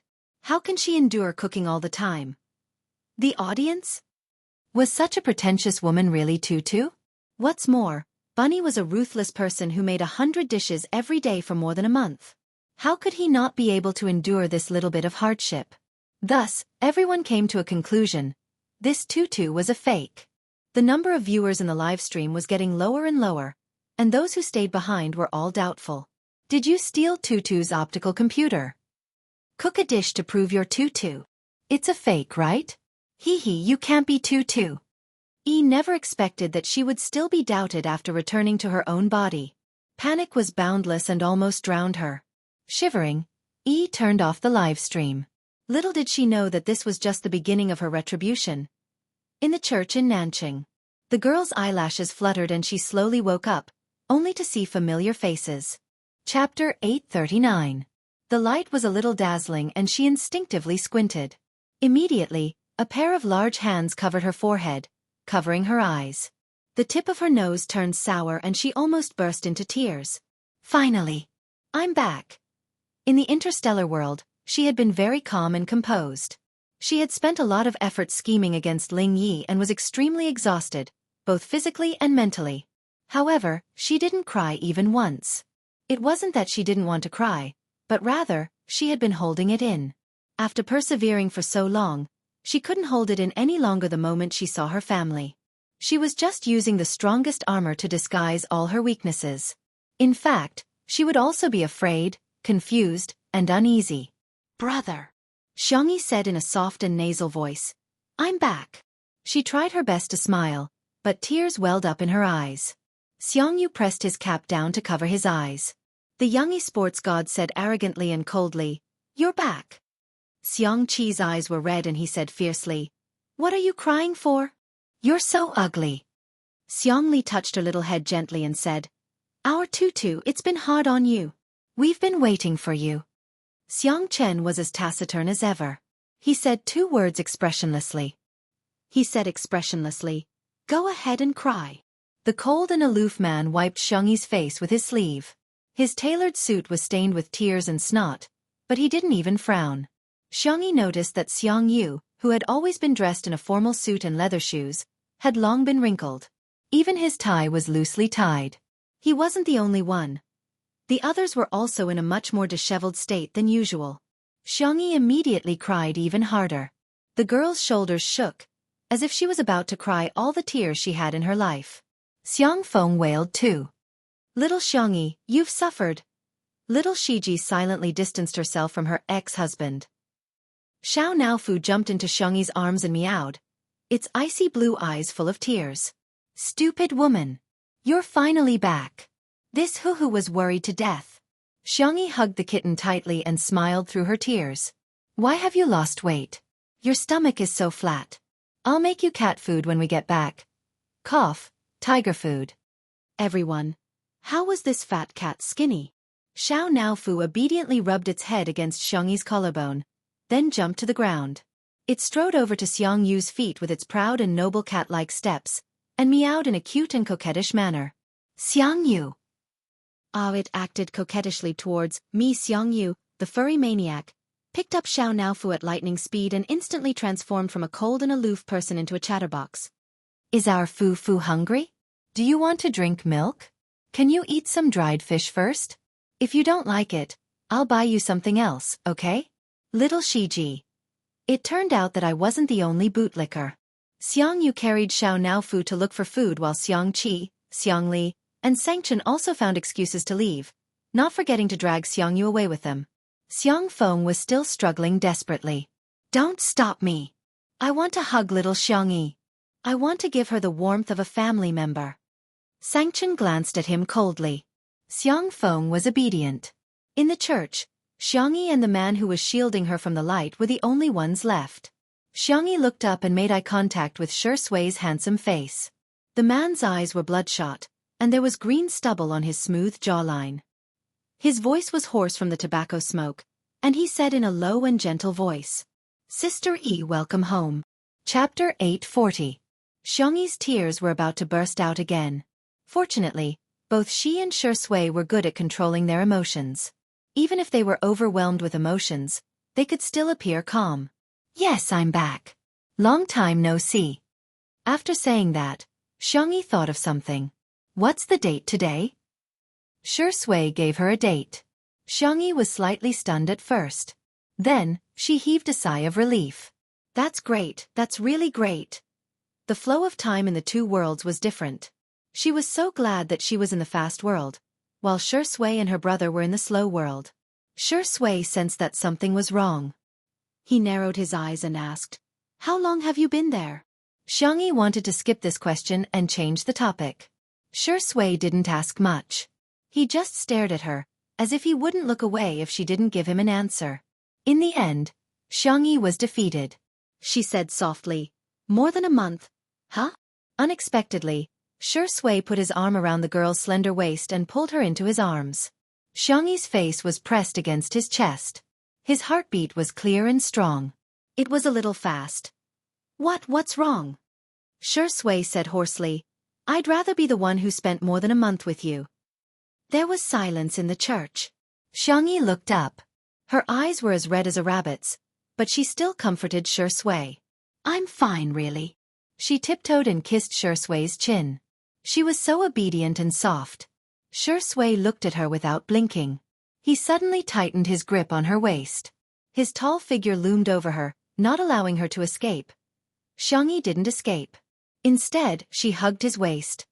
In the director's room, Li Jianyu paced back and forth. What's going on?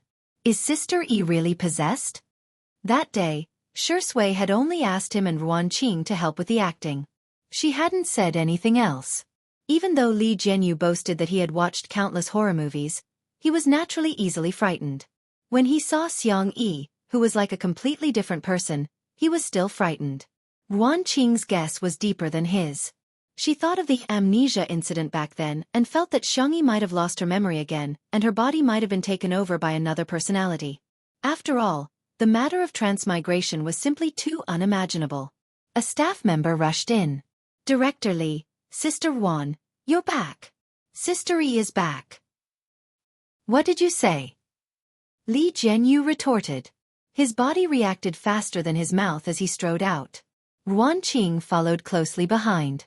Not only the two of them, but all the staff members in the production crew also rushed to the entrance to welcome Xiangyi.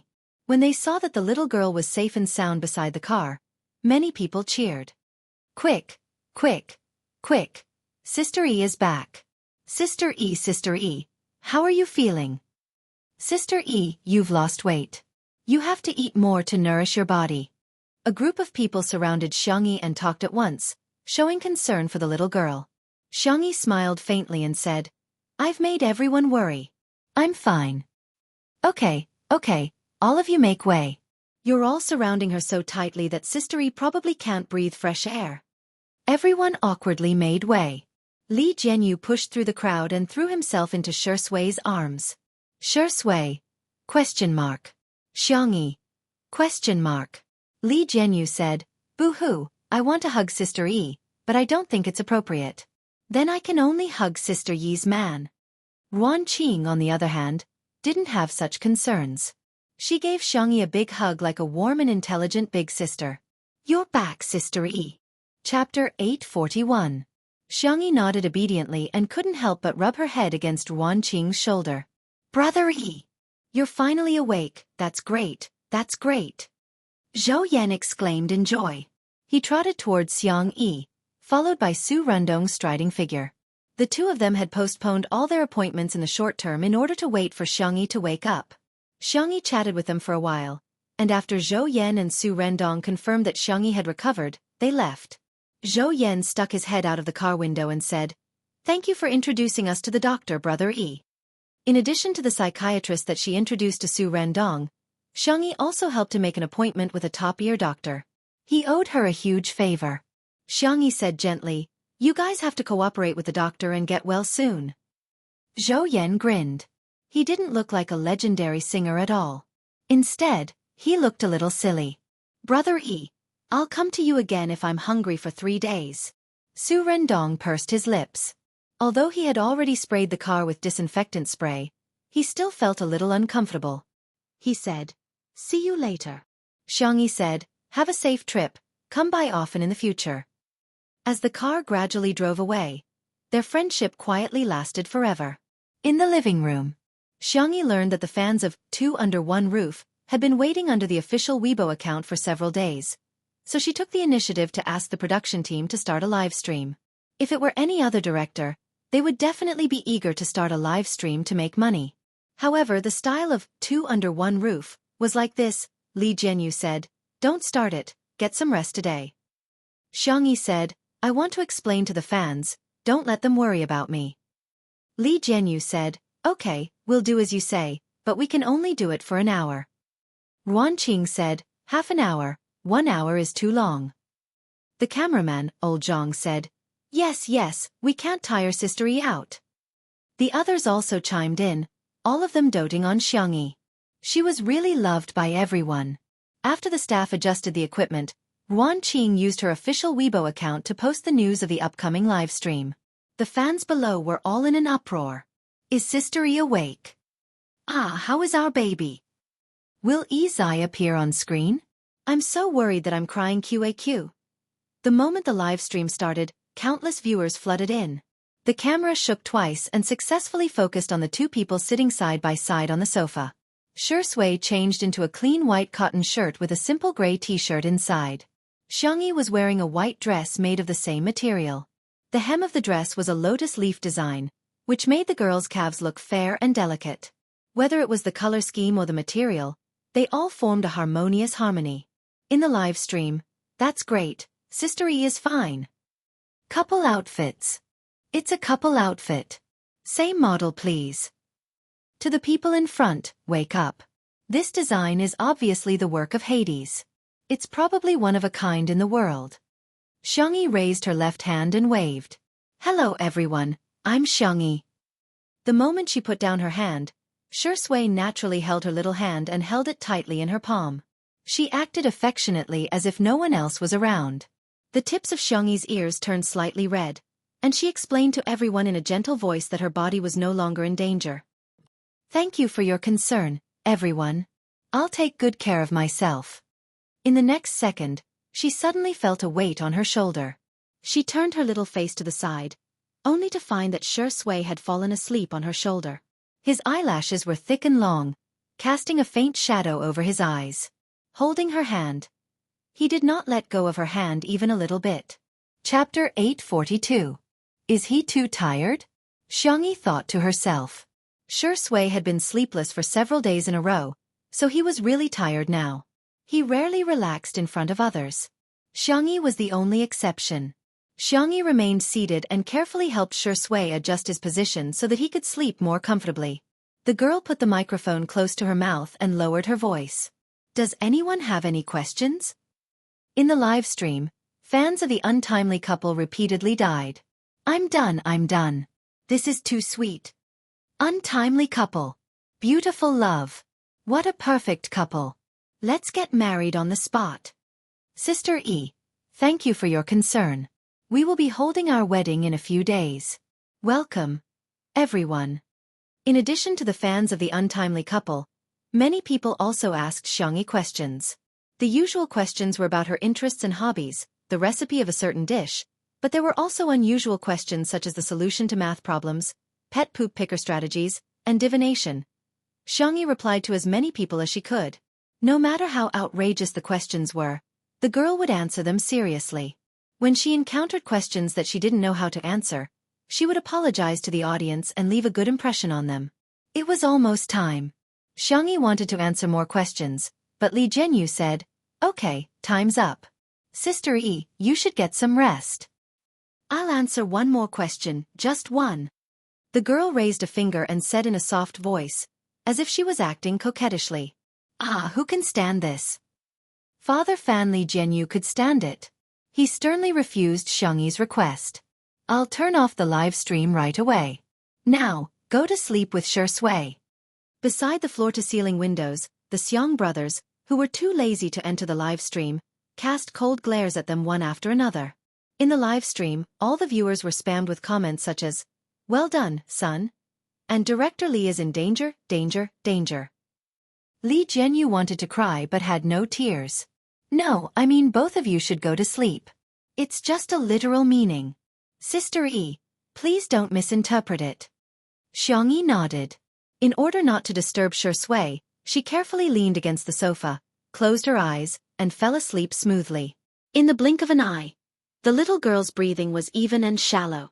She had actually fallen asleep. In fact, Xianxia was just forcing herself to stay awake. Over the past month, she had spent a lot of effort in the game, and her mind had been very tense. Now that she was in front of Shui and her family, she could finally let down her guard and fall asleep peacefully.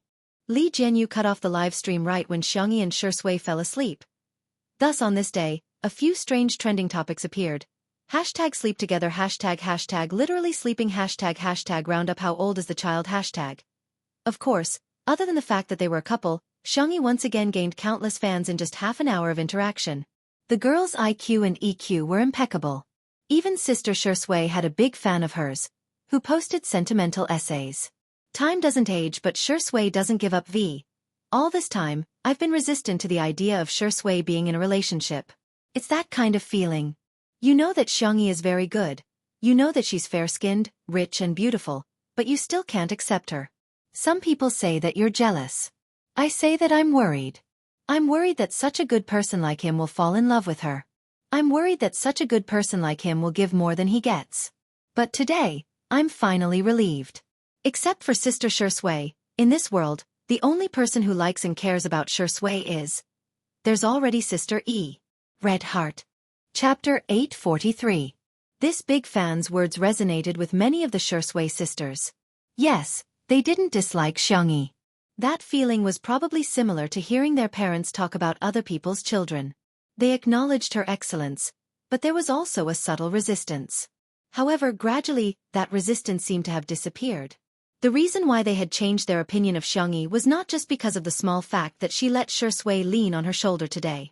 Instead, it was because of the subtle recognition that had accumulated over time.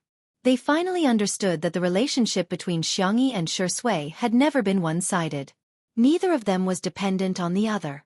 On this day, Shui sisters, who had always been arrogant, publicly expressed that they were barely able to make do with Xianxia. They thought that Xianxia was not bad. The spicy Tutu sisters were speechless. It was quite sudden. However, the spicy Tutu sisters didn't take this matter to heart. They did whatever they wanted and went to watch the videos of Sister E cooking, gardening, playing the zither, treating illnesses, and drawing talismans. The Shui sisters were speechless. Hey, we don't care about our pride anymore. Aren't you going to welcome us? Damn it! If you continue to talk to the spicy Tutu sisters, we'll never eat spicy rabbit heads again. Wait a minute. Xianxia's birthday is coming soon. Seeing that the spicy Tutu sisters were still acting as if nothing had happened, the Shui sisters broke their vow and earnestly reminded them on #SpicyTutu superchat. Your Tutu's birthday is coming soon. The spicy Tutu sisters' reaction was, oh? The Shui sisters were speechless. Don't you look at the personal information of your artists. They tried to impart their valuable support experience to the spicy Tutu sisters. For example, they could buy advertising spots in squares, subways, and public buses. For example, they could do public welfare, repair roads, repair elementary schools, plant trees, and rescue stray cats. Another example would be endorsements, buying clothes, hand sanitizer, noodles, and snail powder. The spicy Tutu sisters replied calmly, a waste of money. Illegal fundraising. Can you buy it? The Shui sisters were speechless. That hurts. Xianxia slept all the way until evening. When he woke up, his whole body felt refreshed after a good night's sleep. Shui was sitting next to her, reading the script in her hands. She seemed to have sensed her gaze and turned to look at her. Xianxia rubbed her eyes, wiped the corners of her mouth, and combed her hair in a flurry. Because she had just woken up, her movements were slow by half a beat, making her look adorable. Where are my brothers? Xianxia asked. The corners of Shui's lips curled up as he pinched her little face. They left. The light in Xianxia's eyes dimmed. Did that do something again? Do they hate me again? The girl's voice was a little nasal, but she pretended to be indifferent. Don't overthink it. TSK, I promise to keep it a secret. Shui said. They went to the old mansion to prepare for your birthday celebration, and the staff members are also there. There should be a live broadcast. Xianxia covered his mouth. You didn't say anything, so you didn't go against your principles. Shui chuckled softly, a gentle smile on her face. It's okay. Others can't do it, but Sister E is different. In front of Sister E, I can go against my principles. Xianxia felt her ears start to burn again. She pinched them gently with her fingertips and suddenly thought of something.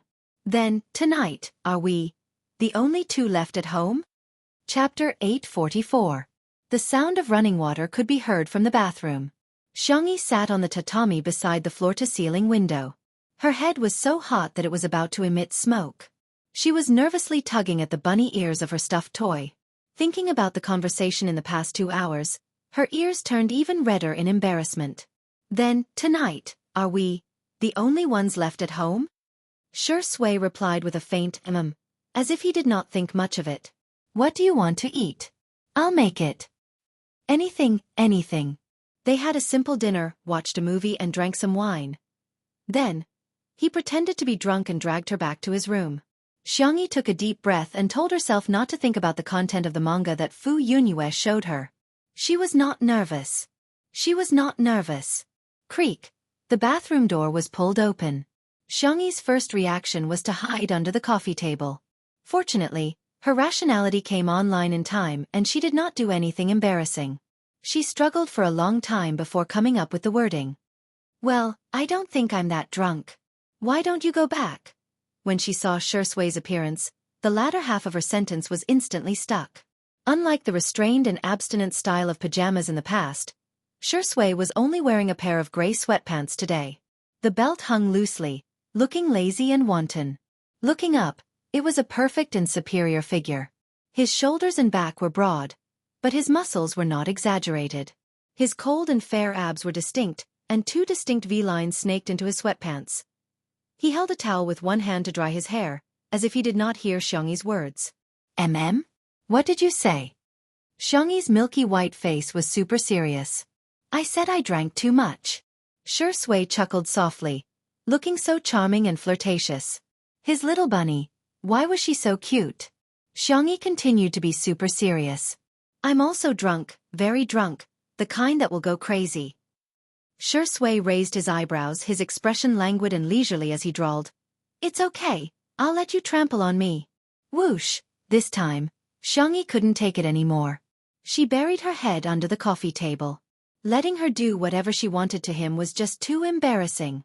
By the time Shui dug a certain little rabbit out from under the table, the girl's ears had already turned red all the way to her fair neck. Why is your face so red? Do you have a headache? It's still all right. The two of them were so close that she could smell the sweet orange scent of Shui. Thump, thump. Xiangyi swallowed her saliva, and her mind involuntarily started to wander off to the manga that Fu Yunyue had given her.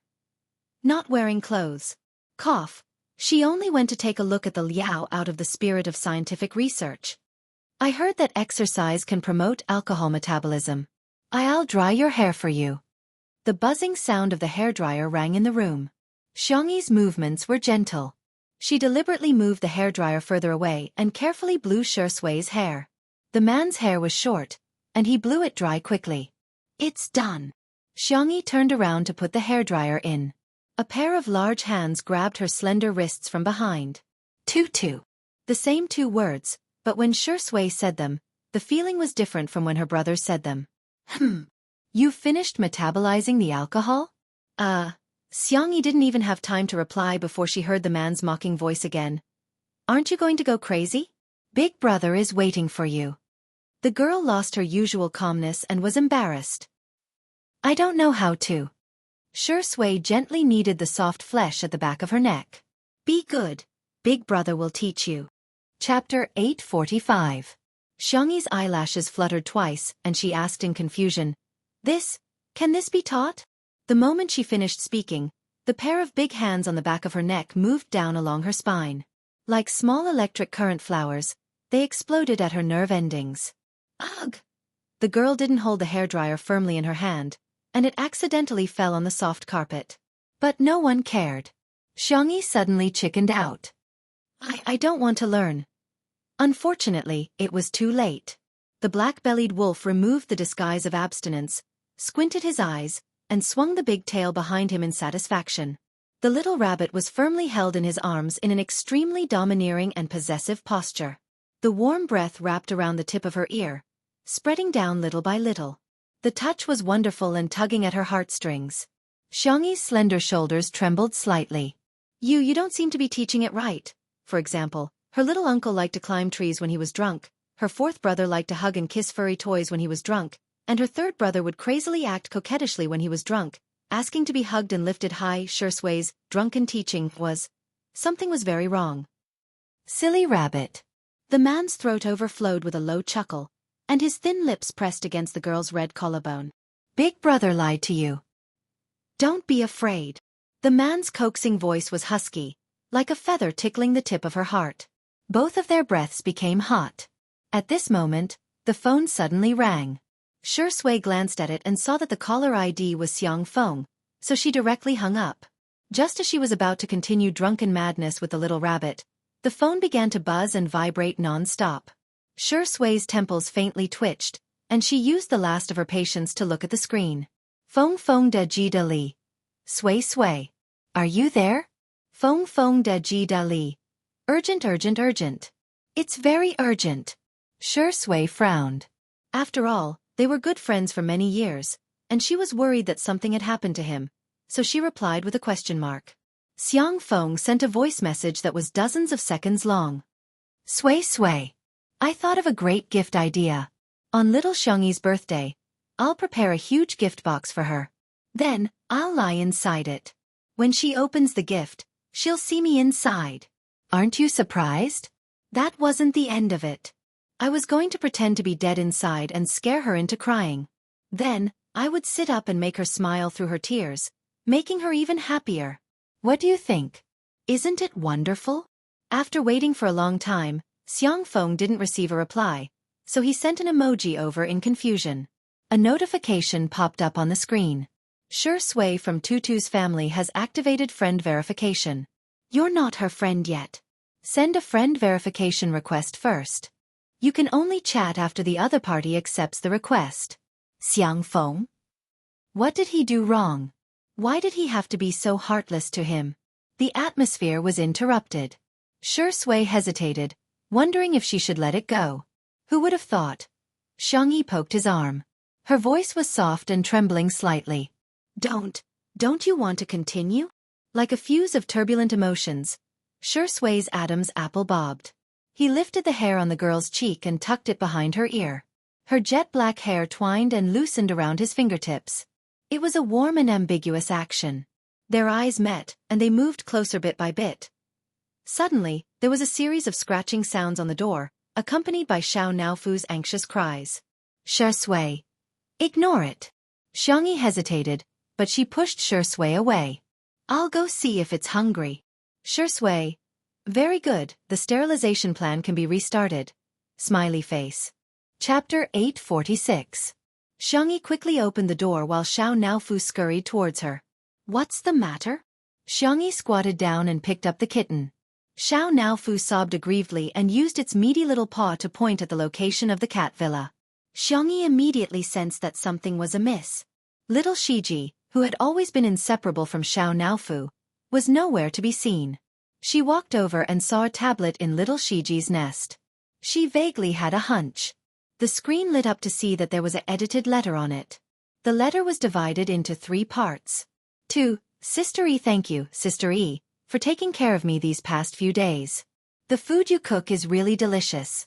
It's the most delicious food I've ever eaten in all the worlds I've transmigrated to. To Sure Sui. There's nothing much to say. Don't bully Xiao Naofu. I'll protect it. To Xiao Naofum, by the time you read this letter, I should have already left. Don't be sad. I left because my mission has been completed. I'll come back to look for you when I go back to deal with some matters. By the way, the main system said that your reincarnation failed because of Ling Ye's interference and it will compensate you soon. While I'm away, you have to eat well and drink milk well. Don't always steal canned food and dried fish. You have to sleep in the nest and cover yourself well with the blanket. You can sleep anywhere you want in my nest. It's very clean. By the way, if you miss me, you can look at #WesternSuited Couples posts. There are photos and videos of us together. It's okay if you don't miss me. Goodbye, Xiao Naofu. After reading it, Xiangyi sighed. Although she knew that this day would come sooner or later, she felt a little melancholic. Xiao Naofu nestled in her arms and quietly wiped its tears. Xiangyi forced herself to cheer up and comforted Xiao Naofu. We have to believe in little Shiji. It will definitely come back and we'll be able to see each other then. Xiao Naofu. Meow meow. What if little Shiji doesn't come back? Who else can it bully? Who else would be willing to be bullied by it? The more Xiao Naofu thought about it, the more upset he felt. He sobbed and cried non-stop. Xiangyi was affected by it, and her eyes also turned red. She packed up little Shiji's bowl and toys and placed them in a cardboard box, after which she wrote, Little Shiji on it. When little Shiji comes back, shall we open the box together? Xiao Naofu wept and nodded. The top of its head was suddenly rubbed twice by a warm hand. Xiao Naofu smelled the familiar scent of a dog-like man, and its fur instantly exploded. However, the D*MN man didn't talk about sterilization or cat meat hot pot today. Instead, he gently coaxed her. Kitty, I won't bully you anymore. Xiao Naofu's ears perked up. Really? Suddenly, she didn't feel so sad anymore. Sure Sui said calmly, you're already a grown-up kitten, so you have to learn to be mature, independent, and strong. However, that's definitely nothing to Xiao Naofu. You're the most mature, independent, and strong, aren't you? Xiao Naofu felt giddy after hearing the D*MN man's words, as if it had drunk a few kilograms of fake alcohol. It raised its chin and meowed proudly. Humph, I'm just that outstanding. In the next second, the D*MN man grabbed the back of its neck mercilessly and threw it into the cat mansion. Kada. The door of the cage was locked. Good night, little Shiji. Xiao Naofu? Damn you, D*MN man. Chapter 847. This time, Xianxia was carried back to the room by Shui, and in front of Xiao Naofu. Xiao Naofu roared ferociously. Damn it! Why does this scumbag feel like he's taking revenge on me? In the bedroom. Shui carried Xianxia with one hand and locked the door with the other. Double security. That stupid cat shouldn't be able to enter. Put me down. It was too embarrassing to be carried on his shoulders. This was an experience that Xianxia had never experienced before. The man's voice was languid. Listen to Tutu. Xianxia thought he would put her down by the window. She had carefully decorated that area for a long time. The tatami mats, the couch, and the small coffee table were all carefully selected. There were also all kinds of soft pillows, cute dolls, and small ornaments. She didn't expect that Shui would place her on the bed. The girl panicked and subconsciously wanted to escape, but the man grabbed her wrist and easily pulled her back. What are you doing? The little bunny trembled and quickly rolled up the thin quilt. Shui looked at her with a faint smile. What do you want to do by tricking your brother here? Hit the nail on the head. Xianxia felt guilty and didn't dare to look at him. She said vaguely, Is that so? Why don't we talk somewhere else? It feels weird on the bed. Are you scared now? Shui raised his eyebrows. Do you still dare to do it in the future? Xianxia said honestly, yes. Shui was so angry that he laughed. He simply lifted the thin quilt and lay down beside her. Xianxia. No. Shui said, Okay, go ahead. I heard you. Xianxia. The little girl pulled up the quilt and covered half of her face. Although her brothers doted on her, they abided by the principle that men and women should keep their distance from her since she was young. She didn't have many friends and Jianghu was very busy practicing the zither and going to school. The two of them would occasionally meet but they couldn't fall asleep at all and would talk all night long. Shui was considered the first person she had slept with in a serious manner. How have you been in the past month? Shui asked in the quiet room. Xianxia picked out some interesting things to tell him, such as helping Brother Fatty attract customers with food, making all kinds of accessories for Fu Yunyue and Little White, and fighting with Fu Zichuan with a mecha. The girl had only mentioned it casually, but Shui had grasped the main point very accurately. Fu Zichuan? He's Fu Yunyue's brother. He's extremely powerful. His martial prowess is high, his mecha piloting is first-rate, and he even knows how to command an interstellar fleet in battle. She rattled on and on about Fu Zichuan's good points. Caught off guard, she met Shui's deep eyes and instantly realized that something was wrong. Before she could explain herself, the hand around her waist suddenly tightened. After an unknown period of time, the girl lay on the bed and fell asleep out of exhaustion. Shui wrapped his arms around her slender waist and sneered softly. You're just a little bunny who has evil intentions but no guts. Thinking of Fu Zichuan whom she mentioned, he pressed the tip of his tongue against the roof of his mouth. She actually praised another man. He was just displeased. It was breakfast time the next day. Xianxia felt her back ache and she was even more tired than cooking 100 dishes. On the other hand, Shui was refreshed and squinted his eyes like a sly old fox. Shall I massage your back? No. Xianxia waved her hand repeatedly to turn him down. Coincidentally, a call came in and she pressed the answer button. Miss Xianxia, there's someone outside who wants to see you. She claims to be Shui's mother. The following words are free of charge. I wrote a bug previously. Let me correct it. Shui's father is recuperating abroad and her mother is a strong career woman who has a conflict with Shui. Please. Moon. Vote. Da. Good night. Chapter 848. Auntie Shu was looking for her? Xianxia was a little confused. She hung up the phone and told Shui about his mother. Shui said, "She might have something to tell you. Do you want to go with me to see her?" Xianxia asked. "She might not want to see me." Although Shui's tone was calm, Xianxia could sense a hint of loneliness in his voice. She kissed his forehead and said, "Then wait for me here. You have to eat well and drink all the milk. Don't be picky." Shui raised his eyebrows. Was he being taught a lesson by the little bunny? But this feeling was not bad. After Xianxia left his sight, the smile in Shui's eyes faded and was replaced by a gloomy look. In the glass greenhouse, warm sunlight refracted into the room, making it look like the fairyland that Alice had dreamt about. Xianxia poured a cup of rose tea for Wuxia. She was sitting upright with her back straight. Her posture and actions were impeccable, just like a textbook example of a virtuous lady. The Shu family attached great importance to etiquette, and Wuxia was considered her elder. Xianxia showed the attitude of a junior, but she was neither servile nor overbearing, and did not lose her poise. Wuxia was extremely beautiful. Time seemed to be very tolerant of her, and there were no traces of age on her face. She took a sip of the flower tea. The sweetness of the rose and the fragrance of the green tea blended together to create a rich and sweet taste. However, she only took a sip and put down the cup. She did not touch it again.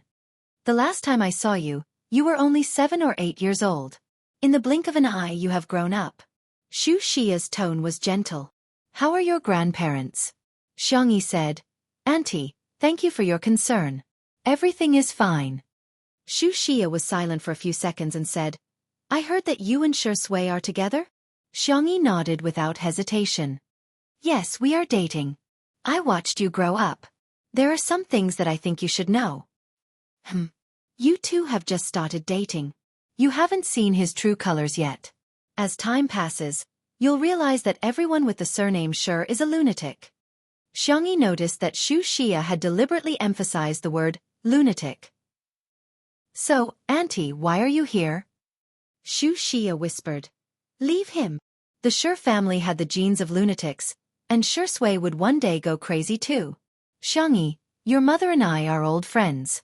I can't watch her daughter fall into the devil's mire and end up as miserable as I was back then. You don't know. You can't imagine how painful it is to live with a madman all day long. Shui is just a good-looking boy. He has witnessed his father's." Wuxia seemed to be unwilling to talk about the past and vaguely said, "In short, his father is trash. He's the same. He might even be worse than trash." After saying this, she felt relieved, as if the sword of Damocles that had been hanging over her head all these years had finally disappeared. She thought that she would see panic and fear on Xianxi's face, but she did not expect the girl to remain calm. "Auntie, thank you for your advice." Wuxia could not understand her reaction. "Don't you understand? I said that Shui has the genes of that person." Xianxia interrupted her. The girl's voice was calm. "Auntie, he is also half your blood bond." Wuxia gritted her teeth. "That was the most humiliating thing in my life." Chapter 849. Looking back on the past, Wuxia felt that everything was unbearable. To her, the so-called love wasn't beautiful at all. It was all pain and torture. Father Shu had outstanding attainments in art. When he was in his 20s, he had already achieved something that countless painters couldn't achieve in their lifetime. However, his love was stubborn and insidious. It was possessive and controlling.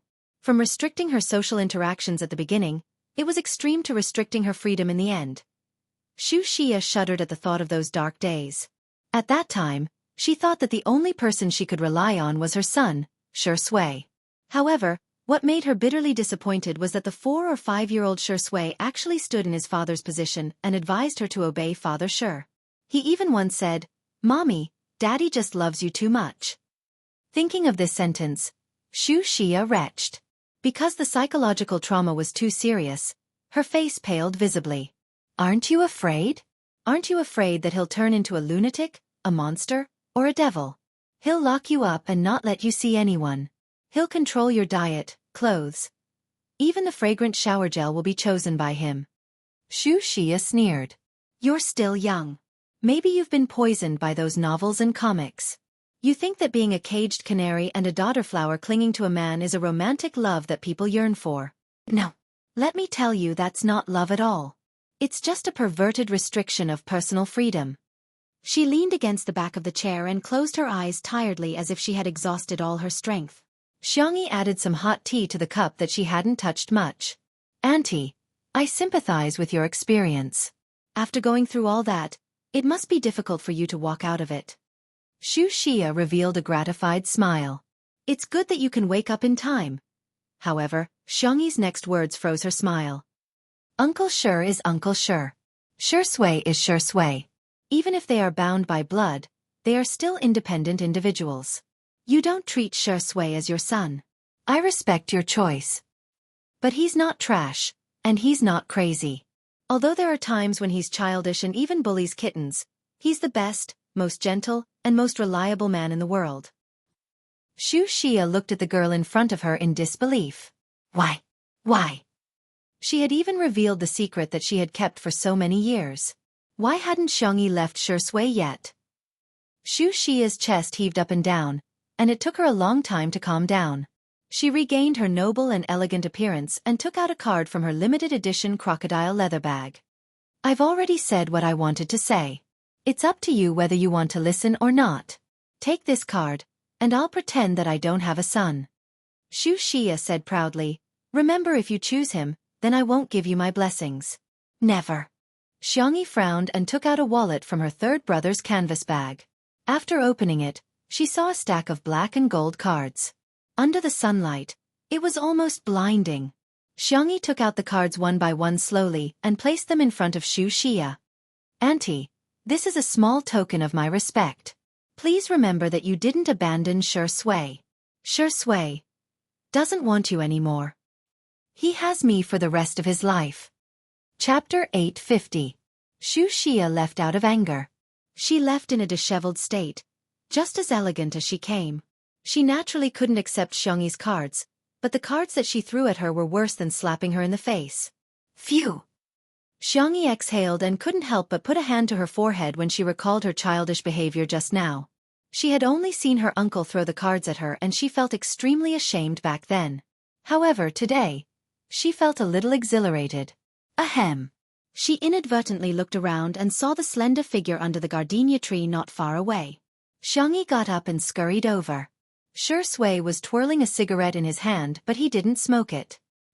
He looked down and the emotions in his eyes couldn't be discerned. Xiangyi asked cautiously, did you see everything? Yes. I'm sorry, it's my fault. I just couldn't take it anymore, so I threw those cards at her. I forgot that there were so many of them. Her uncle and grandparents would give her supplementary cards and pocket money cards from time to time, not to mention her brothers.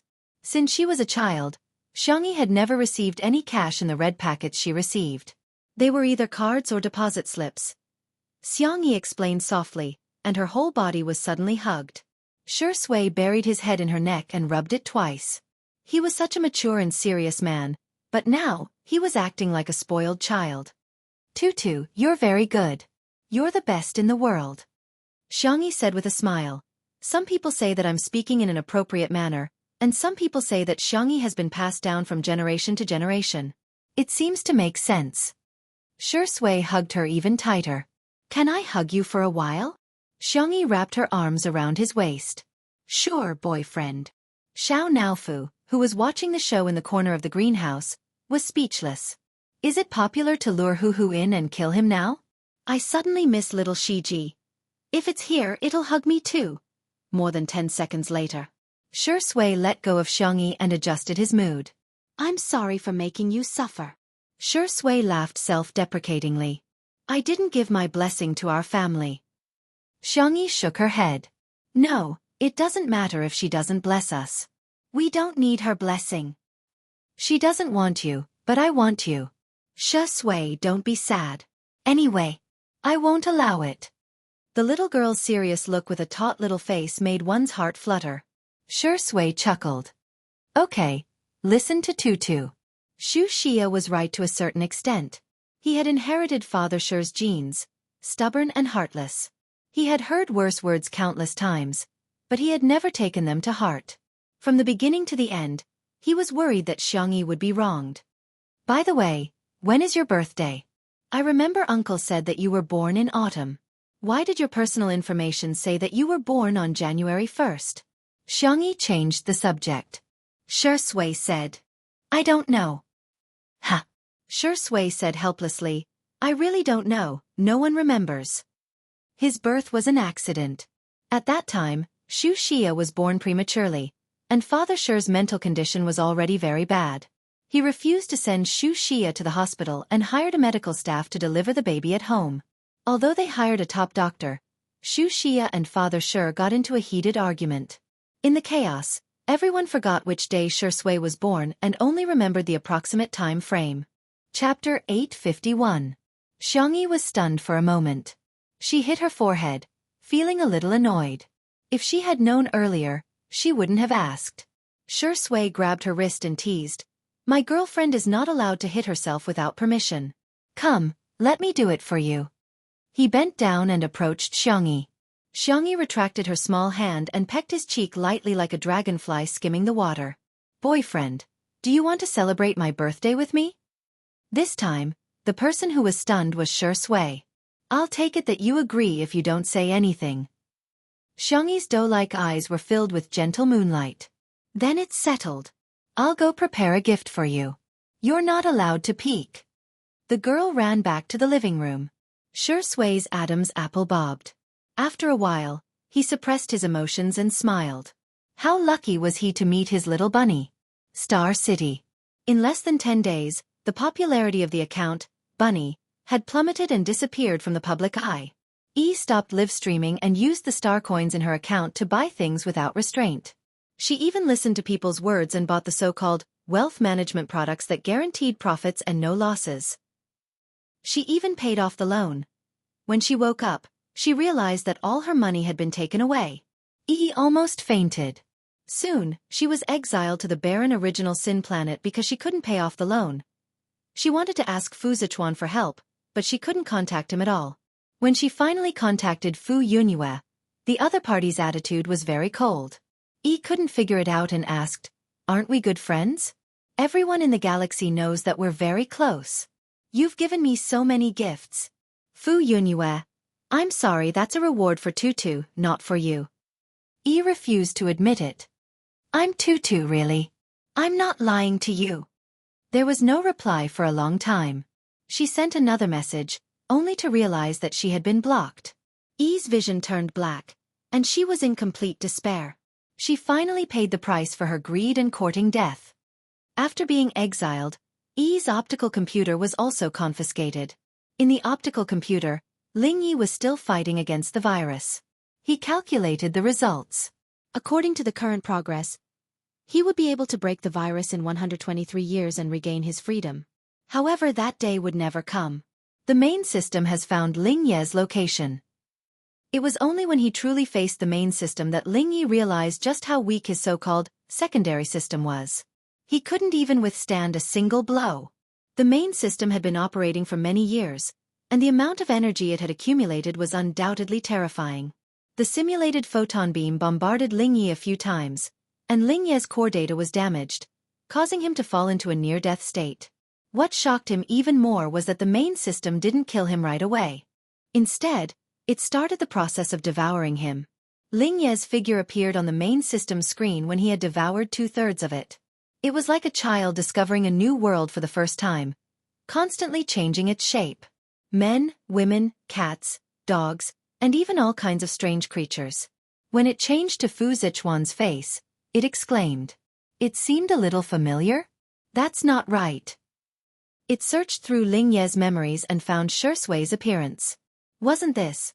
The main system immediately locked onto Shui's world through the countless planes of existence. Finally, it locked onto Shui's world. Xianxia had ordered a lot of gifts for Shui. She inadvertently opened Weibo and saw the top trending topic. The girl's pupils shrank. #Shui lunatic hashtag. Chapter 852. She tapped on the trending topic with her slender and soft fingertips. The page jumped to a video interview with a certain media outlet. The interviewee was Xianxia. Xianxia's fingertips trembled as she fast-forwarded through the entire interview. In the half-hour interview, Xianxia lost control of her emotions several times and kept mentioning Shui and his father. The Shi family members all have mental problems. Shui has displayed emotional and cognitive disorders since he was a child. He's cold and emotionless, just like a block of wood. He doesn't know how to speak even when he's 4 or 5 years old. He's not likable at all. I don't want to admit that he's my son. I didn't want to talk about these things at first. The reason why I'm standing up is to prevent women from being hurt like I did back then. Being imprisoned in a cage like a canary isn't romantic love at all. It's a legal imprisonment of personal freedom. This interview was obviously paid to be trending, but because the content was too shocking, it still caused a huge uproar on the internet. What the F***CK? Is this Shui's biological mother? She's so beautiful. So does the Shi family have some kind of hereditary mental illness? Shui acted like a lunatic in the movie that he won the Best Actor award for previously. Could it be that he's acting himself? I'm just a passerby. I feel that Ms. Shu's values are too righteous. I hate those kinds of love views that promote paranoia and mental illness. They're obviously the dregs of the flourishing consumer culture and entertainment industry. His biological mother is coming out to beat him. Shui's mental condition must be very worrying, right? I feel bad for Sister E. She found a lunatic to be her boyfriend. With her qualifications, she can get any man she wants. In an instant, rumors spread everywhere. All the gossip accounts were like flies that had smelled rotten meat, trying to gain popularity without any bottom line. Even the headlines were eye-catching. Shocking! Shui is suspected to have a mental disorder. Click here to see a certain Shui's biological mother revealing the secrets of a wealthy family. Untimely breakup crisis. The boyfriend she's dating is mentally unstable. Where should the nation's sister go? Xianxia called Si Chuanbai and told him to deal with it immediately. Si Chuanbai said with a headache, "It's already in the public relations department. It's not difficult to remove the trending topic, but I found some clues." The person who volunteered to be interviewed was Madame Shu, and the account information of the person who bought the trending topic was traced to Madame Shu's bank card. I'm afraid there's something else. Xianxia clenched her phone and gently exhaled before she calmly replied, "All right, I got it." The girl stepped on her slippers and looked around for Shui. Through the floor-to-ceiling window, she saw a thin and slender figure. Shui was looking at her phone. She swiped a few times casually, looking indifferent as if she had expected this. He took out the cigarette box and suddenly thought of something. He threw the cigarette and lighter directly into the trash can. Xianxi's heart clenched. What was Shui like when she was a child? She tried her best to picture it in her mind, but it was all in vain. After all, the two of them were separated by 7 years. She suddenly wondered if Shui would be very lonely at that time. Shui replied to Si Chuanbai, Xiang Feng, and the others' messages. Then, she sent a few WeChat messages to a person named Dr. Gu. Hearing the familiar sound of footsteps, Shui looked up and was knocked into the arms of a young girl who was running over. "You're not like what they said." The tip of the girl's nose turned sour. She was even sadder than when she was scolded. "You're the best." Chapter 853. Even the summer wind seemed to have become gentle. Shui patted Xianxi's back and said in a lazy voice, "It's nothing. It's really nothing." Xianxia looked up and stared at him for a while before whispering, "If you want to cry, I can lend you my shoulder." Shui chuckled and said, "Why is our tutu so nice?" Xianxia said seriously, "You're the best." Whether it was the coat he used to block her way when she was 16 years old or the tissue he handed her when she cried when she missed her parents, they were all like family members, supporting Xianxi's belief in doing tasks when she was about to transmigrate to another world. She was absent from Shui's life for 7 years, but she wanted to give Shui a future. "All right, Si Chuanbai will deal with those messy things." Shui pinched Xianxi's cheek and said, "It's your birthday tomorrow. Our tutu must be happy." "We're celebrating our birthdays together," Xianxia corrected him. Shui was silent for a while and said, "Sister E, let me tell you a little secret. I've never celebrated my birthday before I debuted." "Ha!" Xianxia was stunned. "Isn't it? It's quite funny." Shui scratched his eyebrows with his fingertips. His eyebrows were high, making his peach blossom eyes look deep and affectionate. "No one remembers my real birthday. The company randomly filled in my birthday date. Later on, my fans would celebrate my birthday at that time. Although it's not my real birthday, I'm still very happy every year. Xianxia felt a little sorry for him, but she hid it with a smile. Then you can celebrate your birthday twice a year. Shui smiled and said, yes, I've profited. Those dark, suffocating and depressing memories were still there, but they would no longer affect him. His memories were now filled with a girl named Xianxia. They became bright, gorgeous, and dazzling. Day and night alternated. The hot searches changed again and again. The popularity of Xia's interview decreased greatly, but there were still people who paid attention to it. Everyone was speculating whether Shui had a mental disorder or not. Rainy Night, which he had previously starred in, had also been dug out and analyzed frame by frame. From his micro-expressions to his body language, he did not miss a single detail. The climax of the movie was when the protagonist, played by Shui, sat on the sofa and smoked after killing someone. As he smoked, he laughed until tears came out of his eyes. Although there was a twist at the end and everything was just the protagonist's imagination, those few minutes became the most dazzling part of the entire film. It was regarded as one of the best acting skills in the history of film. However, after careful analysis, it seemed that Shui had really gone mad. Otherwise, how could he act so well? There were quite a few people who held this view. In particular, when the live broadcast of Two Under One Roof began, everyone started gossiping about Shui in the comment section. Did you guys see the popular analysis? My mind is filled with Xianxia's laughter. It's like he's really crazy. I think so too. How can a mother not love her child? Even his own mother said so. It must be because the crazy genes of the Shi family are too much. Is Xianxia pretending to be gentle and refined these days? Oh my god. Doesn't that mean he's a mental patient with acting skills? He's much more dangerous than ordinary mental patients. Of course, these people were soon taught a lesson by Shui's fighting skills. At this moment Li Jianyu shouted, "We're here!" Chapter 854. The audience's attention was immediately attracted. The cameraman, Old Zhang, had also figured out what everyone was thinking. He got out of the car and took a shot of the Xiang family's old mansion from afar. It was a typical Chinese-style building that was not as exaggerated as everyone imagined. Instead, it was clean and fresh, like a traditional ink painting. Madame Xiang loved flowers, so Xianxia planted all kinds of flowers.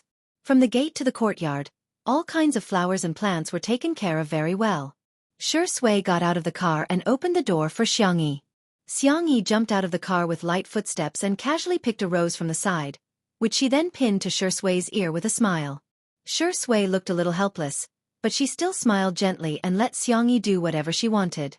The pop-up comments of the live stream were instantly taken over by fans of the untimely couple. Those who wanted to gossip about Shui just now were dumbfounded by this scene. Is this the traffic of a top-notch variety show? There were so many pop-up comments that people couldn't even see their faces. Xianxia said, "There may be a lot of people later, don't be nervous." Shui nodded.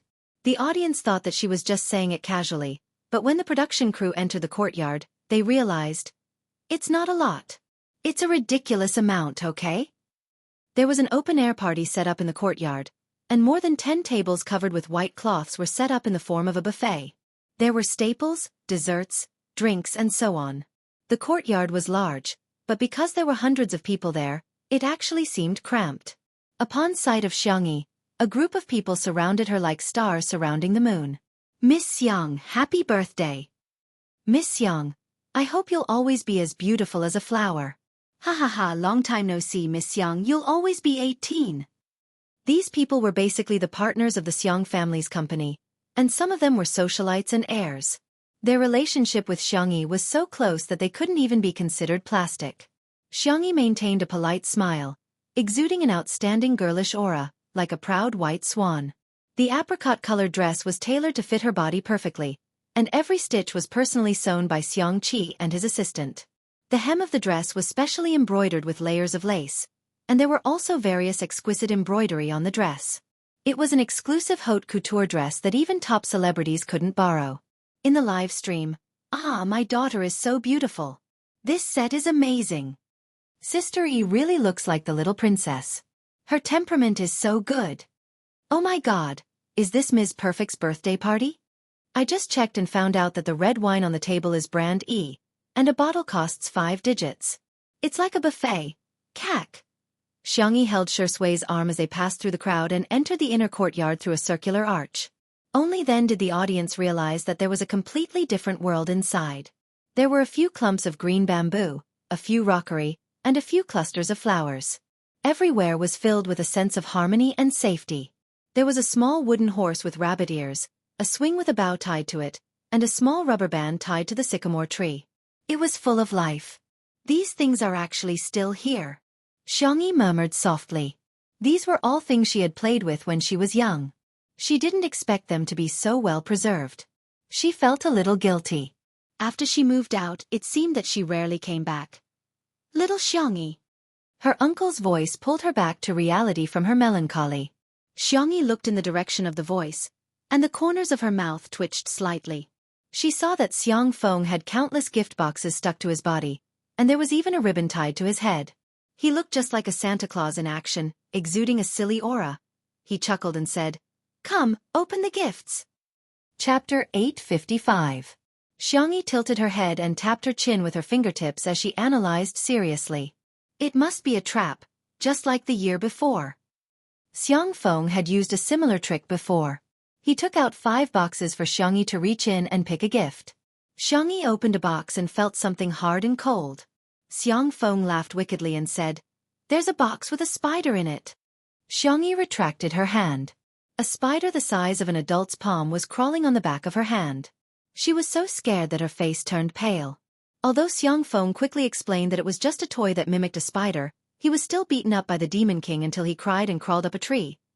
Her gaze fell on the brightly colored gift boxes on Xiang Feng's body. Xianxia cautiously and carefully chose one. When she opened it, a small card fell out of the box. "Congratulations! You've won another precious lottery ticket. Are you surprised? Are you surprised?" Xiang Feng looked at her proudly, thinking that his idea was really wonderful. It was 100 times better than the play-dead plan he had thought of before. Unexpectedly, the girl's face was solemn. When she opened the second box, she was very careful and was ready to escape at any time. Xiang Feng. Was Qian Yan a little too forceful? He had left a shadow in little Xiangyi's heart. In the live stream, the audience was amused by the interaction between uncle and niece.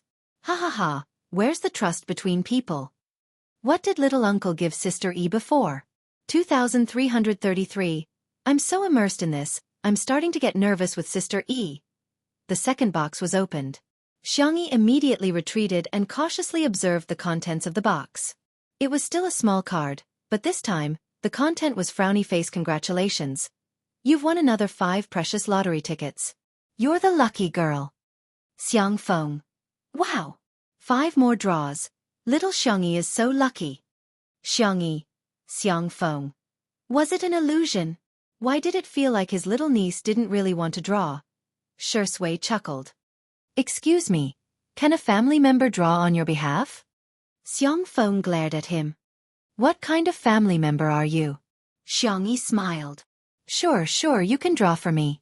The man's bony hands slowly opened the gift boxes. +2 lottery tickets. +1 lottery ticket. -3 lottery tickets. Xianxia? Why is there a reduction? It won't be a negative number in the end? Audience. Ha ha ha, you're giving a gift. Xiang Feng. In your eyes, am I such a scam? Am I not the most reliable uncle in the world? Xianxia didn't say anything, but her eyes said one thing. Doubt. Xiang Feng. Oh? Oh He was the one who brought shame upon himself. Shui moved quickly, and it didn't take long for him to open all the gift boxes on Xiang Feng's body. They were all small cards. 1 + 5 + 3 + 2 + 1 - 3. Shui glanced at them and got the answer. 21.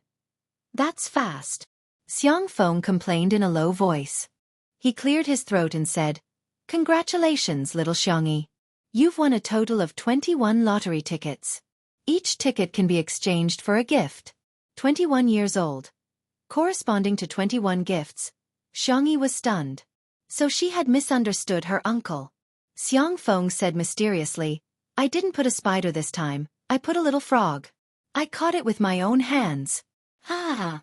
Sure sway. Audience. Xianxia was so moved that she held back her tears.